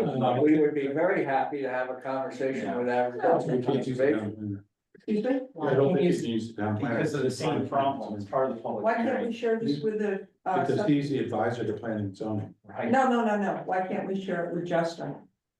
Justin. Oh, no, Justin's on planning. and zoning, Justin's too. on planning and zoning. Oh, we can't share this? They are. No, it's the public hearing. Public hearing. It's still open. If the hearing is still open, you can't talk to them. So can we share it with conservation and agriculture? Yes, you can share it with the whole planning and zoning commission. Well, if we can get alignment, that would be enormously helpful. Right, at the- If we're not aligned with you guys Yeah. on conservation, Yeah, it's gonna that's fine. be. Can I putting just stone put up out a the hill. quick feeler, if we came back with some matrix, like, there are certain things that are locked in that matrix, like, I think, hogs, pigs are, they're state mandated, you don't get any changes in those, but if we could find some matrix that worked with, I mean, would you folks on LMAC be open to that, or? If you came back with a, Any. yeah, well, if you came back with that matrix, I would still want the TRC to run this same statistical Okay. analysis on it. I'm sorry, wait a minute. I just have a question with what you're asking TRC to do. Is there a way to have them take into account the difference between how those animals are kept and? Right. Cause for instance, like we use a deep litter method for our chickens to absorb their droppings because we want to use them on our garden. We don't want it running off our property. We wanna grow plants. No farmer wants phosphate right off So, the property, they The want. idea that there's just all this phosphate running off of farms is a little antiquated and goes more with like super large agricultural operations that we don't have here. Yeah. So it would be nice if it could include a more regenerative aspect. That They we will, will I think I know it'll be measured by the standard that set is what agricultural best practices are. Yes. Okay, and the data used presumably incorporates the agricultural best practices to achieve that. If you can do better than that, that's an individual farmer's decision, but I don't see the regs saying you gotta do the deep. Whatever you were. Yeah, go ahead. One of the things you may want to do is look through the planning and zoning regulations, not specific to the agricultural, but some of the other sections, because there are matrices there. Matrix I, matrix, whatever. the Matrices. Matrices. Many matrix charts. That are multiple zones, for example, so that, I don't want to throw out the idea of having a separate requirement for LAR ABC Yeah. versus the rest of the town. Or some. For example, if you look at minimum lot size, for AR, there's one size, for commercial there's another, for whatever, there's another. So there's multiple categories in a matrix. So I don't want to throw that possibility out. Of having separate requirements for a different zone. The other thing is, yes, you know, commercial commercial farmers are trying to contain the phosphates, we understand Yeah. that, because you're gonna use them. Somebody that lives on half an acre around the lake is not necessarily going to Right. save all chicken poop. I'm not saying they're necessarily gonna save it, but in keeping animals healthy and clean, you're gonna capture it somehow, either via wood chips, sand. Yeah. Or Yeah. Well, right, But what do they do with it after they capture? Yeah, I can see. A lot of people just clean it out, throw it away, Right, I'm just, well, just like you would dog. food. That's my. yeah. You're not just gonna leave it there. 'cause There's a it's difference, gross. there's a difference between commercial farming and amateur farming, in my mind. There's also a difference People that buy between chickens these to get large their agricultural raised. operations and what people are doing in the town of Columbia. So Yeah. to quote those studies and compare them to Yeah, but I mean, different size farms isn't really fair. yeah, it's, I mean, you're looking, let's talk about orders of scale. I'm a commercial farmer, I live on 8 acres. Cushman down the road on 87 in Franklin is a commercial farmer, they have 1,700 head of dairy cows. They have a very specific plan for how they spread their manure so that they don't overload certain areas, and I think. The state regulates where they can spread and when they can spread, I mean, Well, there. 2 days ago, they were spreading, I can tell you. Well, I mean. Because I drove right by. That now is the time of the year to spread, honestly, yeah, because the soil can absorb it. There were 3 farms that I went by, and they were all spreading. I don't doubt it, so I don't think there are any lot sizes in Columbia anymore that would lend themselves to a farm of that size. Now, I'm not saying that we should just throw out the matrix. Actually, there's one piece of property that would be comparable. Ronnie's. Hmm? Center. That's long. That's the one. Oh, Yeah. that potential. But either way, I think what we're trying to get to is, we certainly don't wanna hinder what you and, you know, professional agriculture is trying to accomplish. That is not our goal here. Our goal is to obviously deal with phosphorus loading on the lake and not wanna see any increase to that. So we just need to find the path there. Okay, So getting back to the TRC proposal. Yes, I recommend that we submit that proposal to the board of selectmen. correct. Fine. I So was do I have a looking for motion? motion. That's my motion. All right, Okay, and do we want the do we have a conservation folks to look at it? Can we share this? Oh, absolutely, yeah. Yeah, including sharing it with conservation. Yeah, well, but it would be even stronger if we were going to the board of selectmen saying that. well, I need a second, and then we can have discussion. Well, I need to know what the motion is simply gonna be. Well, The motion is to submit the TRC proposal to regarding phosphates, to the board of selectmen and, for financing. and, Also, well, that doesn't have to be a motion. That's We can enough. share it, yeah, we don't have to. Yeah. okay, all right, that's fine. It's not, Okay, so we have a second discussion. I'm in favor of the motion, I think we can vote on it and then discuss the fact that I'm saying we should be campaigning to get other groups in town to support the concept, because that helps the selectmen say it's a good $8,000 spent. Yes.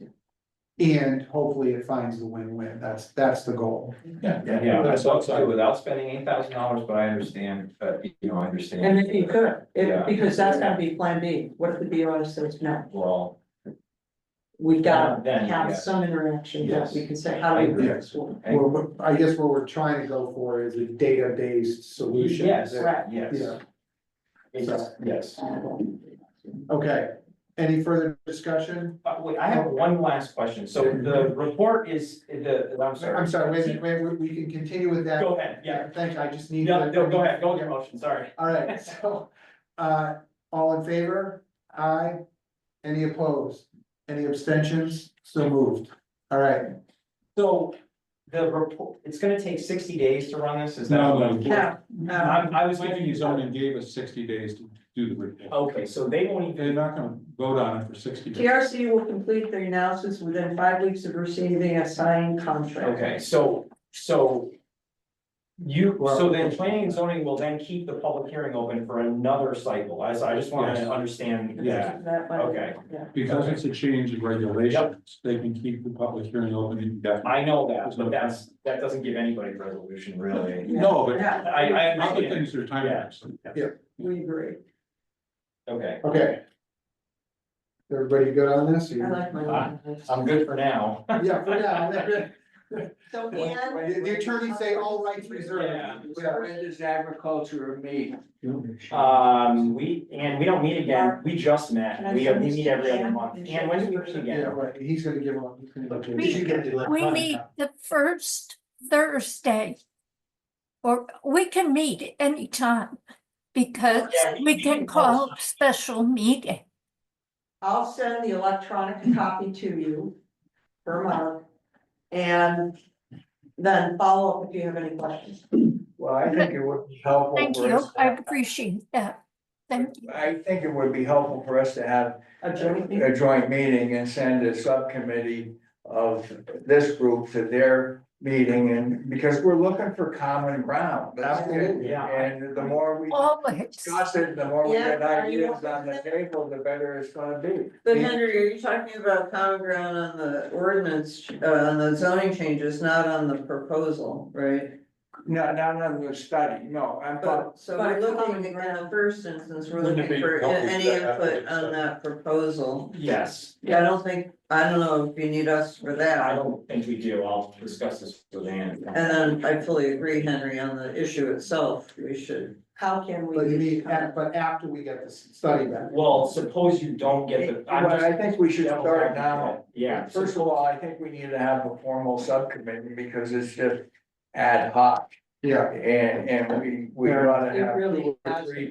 two or three people Okay. to do this, because the planning and zoning meets twice a month. And at least one person on the subcommittee should be at each meeting to make sure that we're adhering to this guideline, to the 60 days, and Yeah. we're keeping them up to date with what's going on. So do we have any volunteers?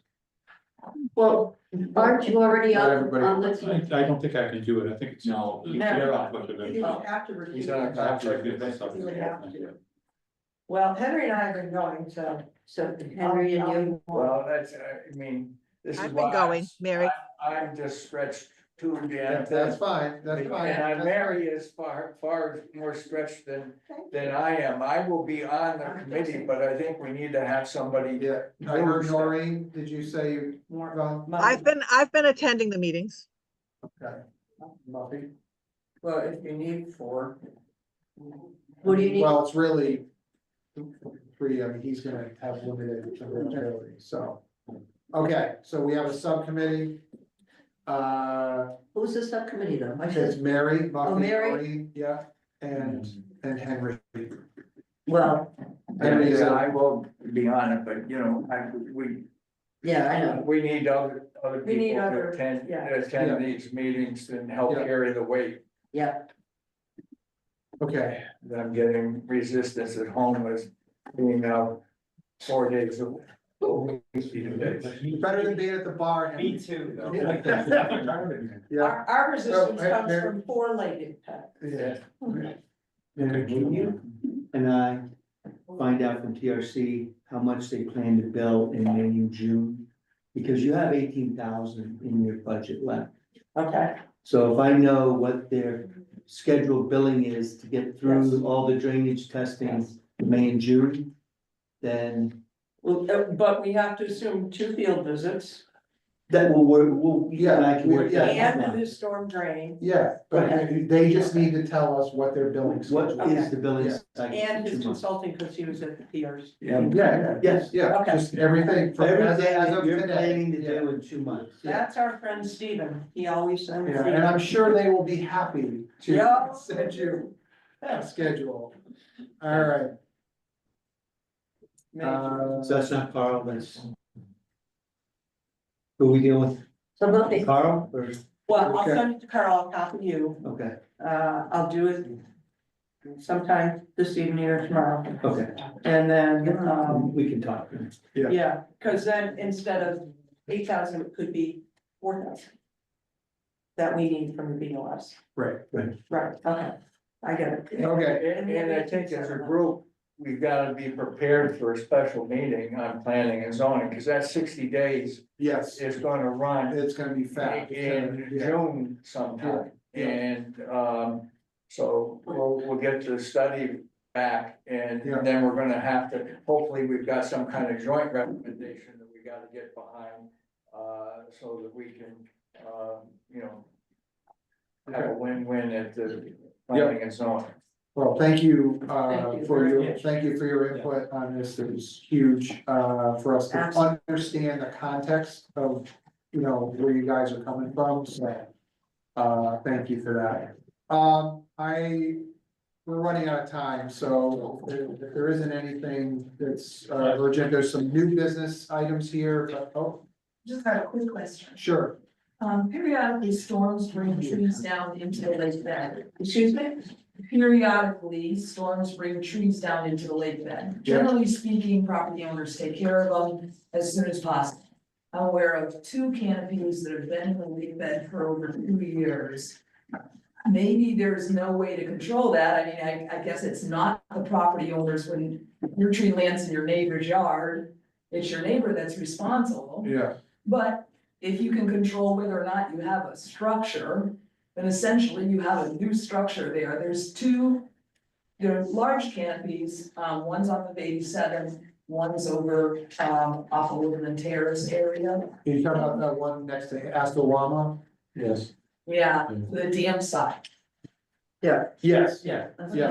And the one on 87 is right in that opening. There's also But one. you know what, that's a lot of debris. When that breaks up, it's damaging to small craft. It's a concern where that, you know, as far as I'm concerned, that's my issue primarily in navigating. But also, if you're bothering to take leaves, I for one haul a lot of leaves out of the lake each year. Yeah. Why are we allowing that to decay in the water? I'm just curious if that is something that's enforceable or if it's a concern. That's a good point. Great question. I would suggest that we take town manager, take it, up with, council as to whose responsibility it is, and whether or not it also falls under the jurisdiction of the tree warden, or, how we can take I've action. got experience with this. I have experience with this, because I've had 2 trees fall in the lake. Both times the town has taken them away, because it's Yeah. on town property. Well, The bottom of the lake is owned by the town. All the insurance companies have a deal where wherever the tree lands, that person is responsible for removing it. But she's talking about the Talking to decay. No, well, no, but she's talking about. Yeah, well, Trees that have fallen. I know you've said that, and I've heard that from others, but I want council to confirm No, it. you're talking because insurance, they do, they're the ones that are gonna pay. And well, one we act- just had a huge one fall on Erdoney Road in the lake, Okay. and that's gonna sit there. So the bottom line is, there are some property owners, right or wrong, who want to maintain that as part of the natural environment, right or wrong, Oh, I see. okay? Well, but that No, doesn't. I agree. Yeah. Doesn't make it okay. So can you put in new business, review of fallen trees into the lake? So that, and then if you, Mark, if you could please, check on your end and also maybe check with town council to see what the protocol is for that. And each one is different and unique, and I've been involved in all of them, and if our preference would be that the homeowner would have the tree taken down before it falls in the lake, because once it's laying in the lake, it is really difficult to get out. Well, But that's, problem- that may be a tree warden issue again. Yeah, the challenge Be with careful. especially the one by Astawama is there's no way to get to it. Yeah. And Yeah, that's, No land. but there's no, yeah. if you look at the one that was taken down by the homeowners next to the boat launch. Yeah. They could have waited till it fell into the lake and possibly killed someone. Right. So we put them on notice that it had to be taken down before it harmed someone, because it was an imminent danger. And the homeowners did have a crane come and take that tree out. Yeah. So that's the preference, is to take it out while it's not a hazard to people of the lake. But, and we have seen the Marine Patrol boat tow a tree to the town beach to haul it out, and that may be what has to happen with the one in Astawama, Well, but it's I. big, it's No, not, you're not- that's a That's barge, huge. that's That's huge. the barge where you're taking it out in pieces, you Yeah. can carry them. Both of mine are just as big, and the town cut them up into about 10-foot lengths and tell them across the lake to. No way. Yeah. Okay. But it was the giant boat, it was the giant boat. Okay. Her way was. Okay, either way, we're gonna solve, not gonna solve this right this minute, as long as it's in It's in the- under new business. Okay, real quick, we have one more thing to finish up. Go ahead. Okay, Got it. these are my personal comments and by no means represent any of the feelings of LMAX. First, I'd like to express I'm gonna read it just so I don't go off track, but. First, I want to express my disappointment in the BOS approval of the over horsepower boat last night. Most of this discussion of the application to BOS was by the chairperson, who appeared to have decided to vote to approve the application prior to the discussions by the BOS and the general public. The chairperson simply did not want to hear anything from LMAC representatives. The chairperson made several comments in his introduction regarding ongoing concerns on the lake, such as ski boats operating without a spotter, and properties with too many docks. These comments appeared to be aimed at LMAC members and suggested preferential treatment of the rules by LMAC members. The chairman has made a 180-degree turn in his vote from his previously stated opposition to overpowered boats with mechanical devices to limit horsepower, which is the definition in the new proposed ordinances or regulations.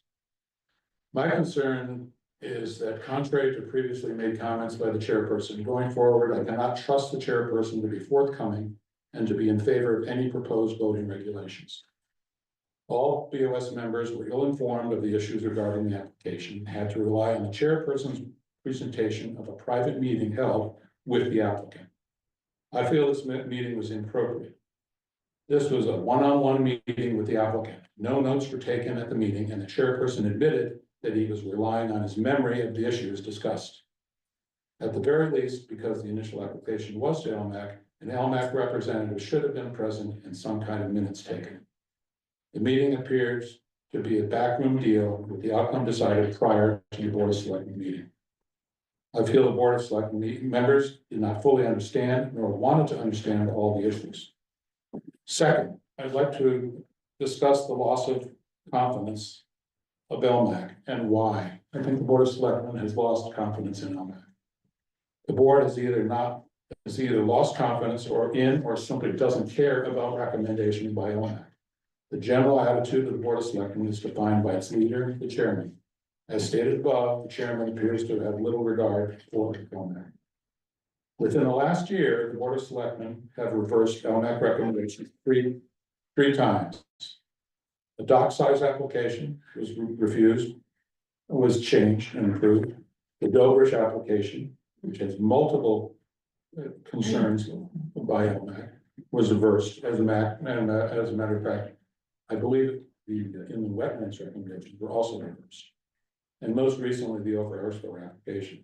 In the past 15 years or so, since I've been a member of this committee, I can recall only one LMAC recommendation that was reversed by the Board of Selectmen, and that was Edith Craig's seawall cut.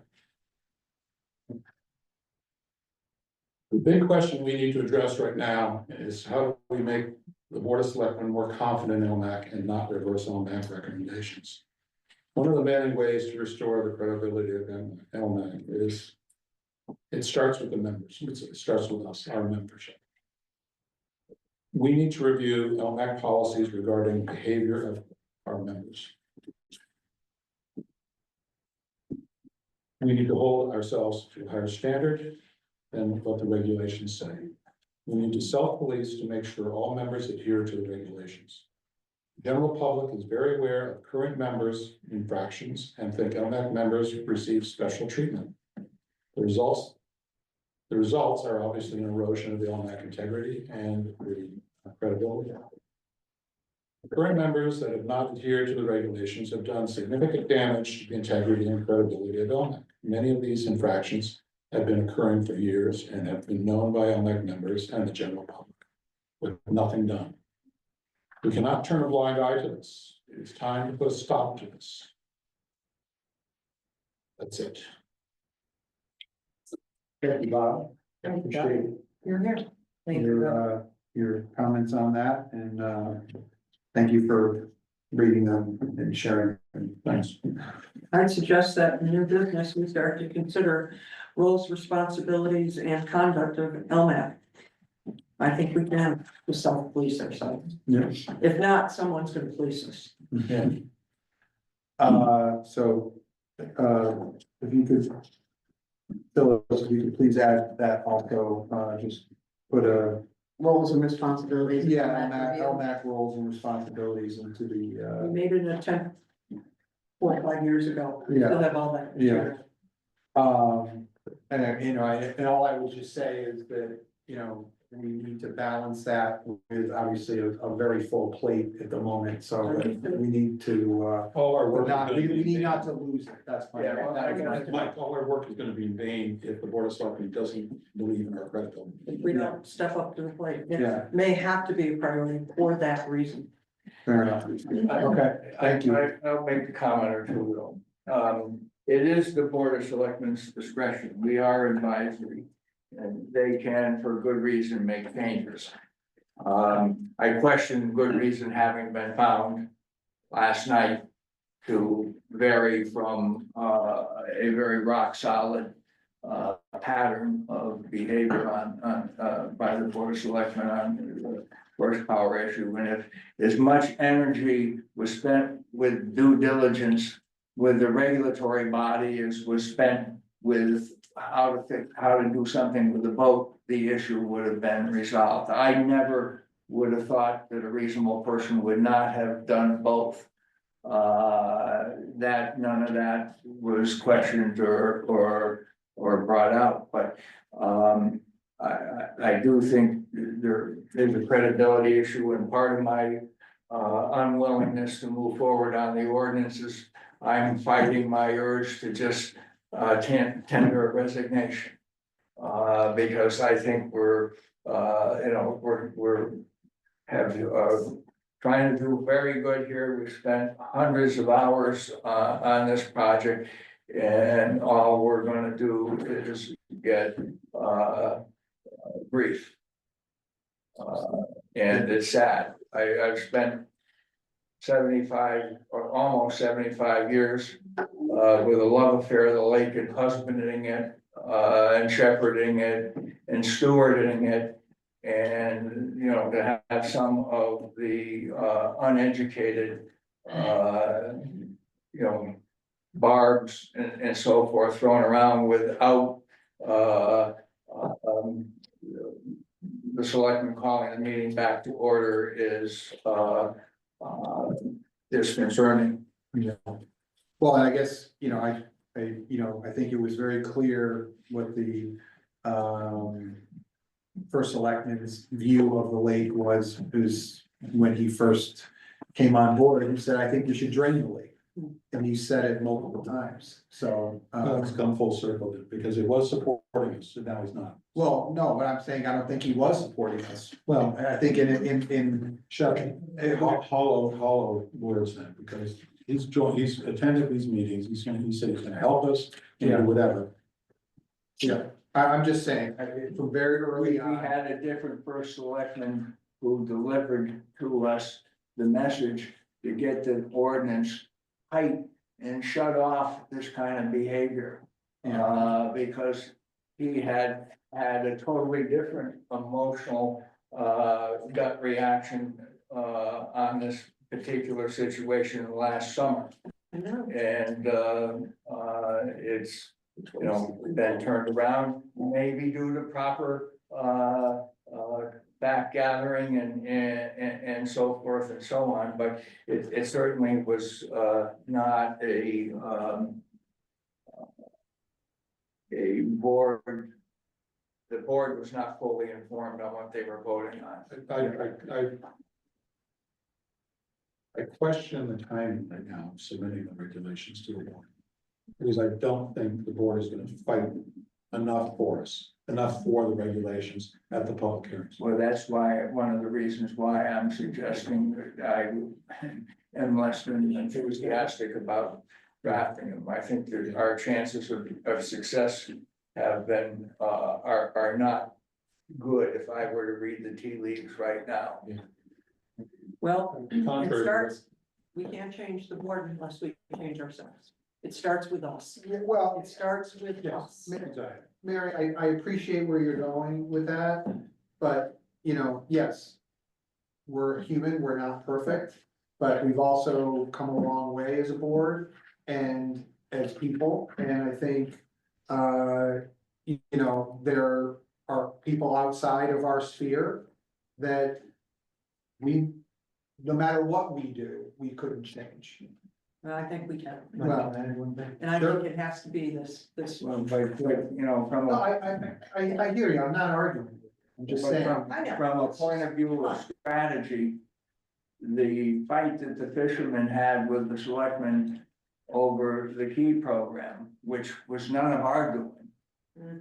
But as, it was also, where it was easy for LMAC to become the scapegoat for all of that, and for our new ordinance to become the scapegoat for all of that. And that's not going away. I mean, we should really allow that to simmer down. If we bring it back up this summer, it's, you know, it's gonna be fresh on their minds, and they're gonna think that, you know, that it shouldn't happen, just, and if they raise the issues, just like they did with the key cards, or with the keys, then they'll be heard, and they should be. The prime example last night was when somebody said that there are two sets of regulations, one for the lake owners, one for the town owners.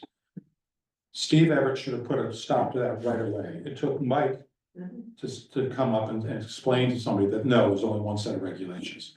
They're not our regulations, they're the town regulations. The chairperson of the board of selectmen should stand up and say, no, the town's regulations are for all town people. Didn't do it. I think Mike had to do it. And we've got. Mark wanted to make some We also have Mark comment. wanted to make a comment, and then I'd be happy to hear you.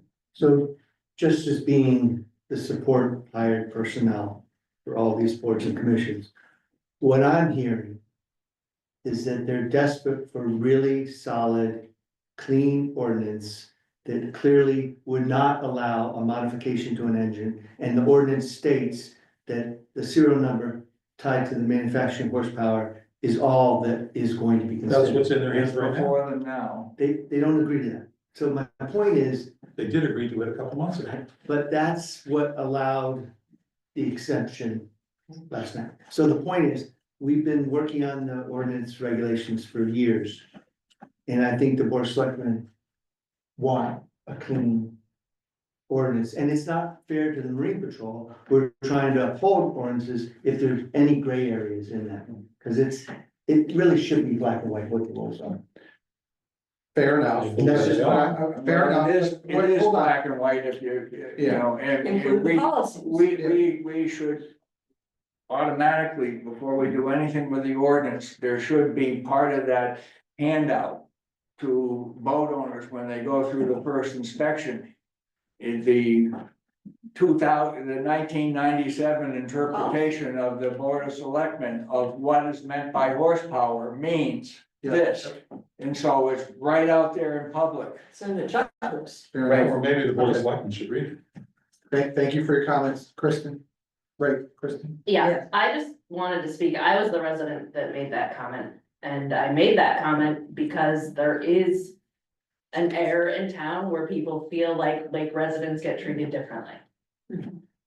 I made that comment because I run a town Facebook page and it's brought up often. It's brought up in several pages. There's multiple town pages because things are suppressed on the main town page. You're talking about changing your behavior potentially, like perhaps if someone says that, instead of being offended and wondering why Steve didn't shut it down, find out why. Well, I See think what it's- other people in town- we would ask the townspeople to do There- the same, because it is really fake information. No, it's not. There's a report from 1977, I think it is, from the Department of Interior identifying this exact behavior. And it's before I was born. What's the exact behavior? I'll send you the report if you would like to read it. Sure. Please do. Yeah. I would be happy to. I'll send it to you, Mayor. Okay. Well, I'm just saying to ignore public comment and then fight against it instead of trying to understand why it's made. Thank you. Doesn't really help the position of being impartial and we're not engaging in this behavior. It comes off as you're ignoring the comment and then fighting against Well, it. I apologize. That's not what my response was. My response was that the chairperson of the Board of Selectmen should have responded to you, and he didn't. Mike had to do it. Well, he started to, Mike spoke up and he shut both of us down, if you go back and rewatch it, cause I did. Probably right. It was shut down quite quickly. Well, Yeah. Well. you know, yeah. when we make regulations here, we make them in open public forum. And, you know, we don't say, oh, by the way, you know, a lake resident is gonna have a different set of rules than everybody else in town. And that's where I'm coming from. We, whatever regulations that, and I might add that we advise the Board of Selectmen on, because we don't actually make regulations here. You know, we consider all residents in those regulations. We don't separate or segregate those regulations. I appreciate you saying that, but there's an optics issue. I'm Well, just the one bringing it to the attention. Well, Yeah. I do think on The your, boat ramp is what you're talking about? I don't think that's the only, on your, The lake, being on the lake? just in general, that the lake residents demand certain things in town, and that I think LMAC is being. Oh, I see. being a part of that. I see what you mean. How many of the LMAC members live on the lake? Just curious. All of us. Okay. I mean, maybe that's. Now, Greg doesn't. No, Greg, Greg does. Greg doesn't. Okay. We continuously look for people to join and they're not willing. Please do. Yeah. So, So, let's say the, I do not live on the lake. yeah, yeah, everyone, not everyone on the board lives on the lake. Right. And, You see where I was going? I get it, you know, But also, two of us own other property off the lake. yeah, Right, but. Which- The property you own is still in the LA. Yeah, no, I agree. LRAC. And to the extent that somebody on the lake is breaking the rules, we're as angry as anybody else is about getting something done about that. And that's the whole idea of having the selectmen wanting the ordinance with teeth. well, so if you have specific instances, you know, that have happened, we're happy to look at them. And happy to discuss them openly and in public, happy to do it. If you're talking about a report from 50 years ago, you know, happy to I'm look saying at that report points out similar behavior, and having moved into this town, I can't speak to all its history. But there are people who grew up here who say it's still the same, Would like to see who have that. that, Yeah. I would be happy to share. Well, Yeah, I will say, as the president of the CLA, that there's, and we all know this that have grown up here, there is a perception in the town that that the lakefront owners are in some kind of club. And the CLA, frankly, historically, you had to live on the lake to be in it, so it was exclusive from that point of view, and we've been trying to open it up. And now we've allowed watershed members to come in, and now we're trying to say anybody in the town should be able to be a member of the CLA. And we're working with Henry's help to change our certificate of incorporation bylaws so that we can be inclusive and not exclusive. That's just the association. Yeah. But And I will say, just for what it's worth, you know, and I try to encourage people to come to these meetings. Thank you, Frank. He comes quite often, and I came to these meetings, you know, for years before ever being on this board. And you know, every time we get the chance, as you've probably heard me be quite redundant, is yes, there may be a board sitting here, but it's really a community and we're all part of it. And if you can come and be a part of it, you clearly have a voice. And we want to hear your voice. So, it's really just all of us being a community. And come more often. I If you can. I think one of a big issue people in town face, I know Jason and I faced it today, is we have young children. We can't come every night of the week at 7 PM and get kids. Well, it's not every, it's once a month. I'm saying if you try to attend all the meetings in town, you're here Oh, yeah. every night. Yeah, it's. Agriculture. No, you're right. I understand they're recorded and I do watch them recorded. I'm just saying there's, not everyone can be involved. There's Yeah, things that. I get it, and we hear your optics, and like I said, the only way to combat optics is to understand what are the events or behaviors that are being seen, observed, perceived, and happy to talk about those openly, and try to address them. So, No, we appreciate your time. yeah, tonight. yeah, we appreciate everybody coming, sorry we scared our students away. It's fast. You're like, yeah, it said 9 o'clock, I'm out. This wasn't good. Yeah. Yeah. Mike, So, all right, yes. Mike, I wanted to add to what Kristen was kind of saying, and I'm really glad that she speaks up. But I think one of our objectives should be this: how can we get more town residents engaged in the health of our town lake? Serve drinks? No, I'm sorry. And, you know, this divide that Kristen says that she read in a report back in 1977. Well, I can tell you, Kristen, the divide in this town has been since 1955. Because my mom was a center of town person and she married a lake person. And the center of town people stopped speaking to her because she moved to the lake in 1955. So this has been an issue. And basically my family comes from both sides of this town. And we need to figure out how to get our town more engaged in the whole health of the lake and not just have it perceived that it's in our front yard. That's why we're looking at it and why we're worried about it. And if you have any ideas on how to unite and bring the town more together, I think anybody on this committee would be interested in hearing. It's not an our lake.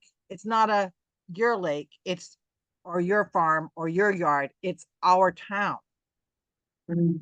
And our, so how can we do that? And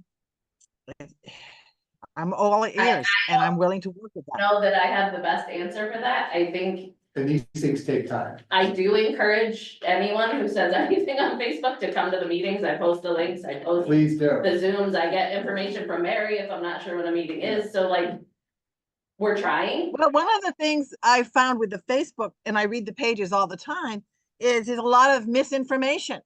And there's a lot of slamming an organization that these people have never even attended a meeting. And I think that's unfair. I mean, we have people here that have, Kristen, let me finish. Wait a minute, I was talking. Go ahead. Please, yeah, please, let me just finish my thought. Where I was saying is we have people on this committee that have spent, Henry Beck, 75 years, he says, or however many years he has spent working for the town. We have spent hours and hours of dedicated volunteer work. And for someone to interpret and then misquote and misstate what we're doing really is very, very hurtful to people who are dedicated to the health of our community. And then I encourage them to come to our meetings and I encourage them to Zoom in and I encourage for feedback. But, you know, you say that, and I really appreciate, I see that you post online all the information, and I think that's wonderful. But there's a lot of miscommunication, as we all know, on that Facebook page. And well, there's a lot that of page I think you're prejudgment. referring to is not mine, so I can't speak to what is or isn't on there. It's not my page. I have another page. There's several. I tend to post in that one because there's a bigger following in that group, so more people see it. My page So is I more. can't understand. I was saying that the page you're referring to is not one I run, so I can't control other than speaking from my own. Oh, no, I know opinion. you can't. I know you can't. I know you can't. And I'm not asking you to. I'm just saying I appreciate what you do on posting the meeting notices. And I do appreciate you're a young mom and even coming out as often as you and your husband do. I know how hard that is. I remember. Mike, I have one last unrelated, it's very short. Just to tell you, the Connecticut Federation of Lakes annual meeting is May 17th, Saturday, from 9 to 1:30 in Bristol. If anybody's interested, we should send this out to the CLA. Yeah. So Maybe you'll you see just it send that that out to way. the board as well. I'm registered to go. Yeah. As is. All right. Well, thank you, everybody. It's been an incredible meeting. Wow. Oh, wait a minute. Very productive. Motion. Oh, motion. And what is that motion To for? adjourn. Oh, thank you. Oh, we have a second. All in favor? Aye. Thank you very much. Thank you. Thank you. Thank you. Have a good night. You too. Thank you. Good night. Right. All right. Yeah.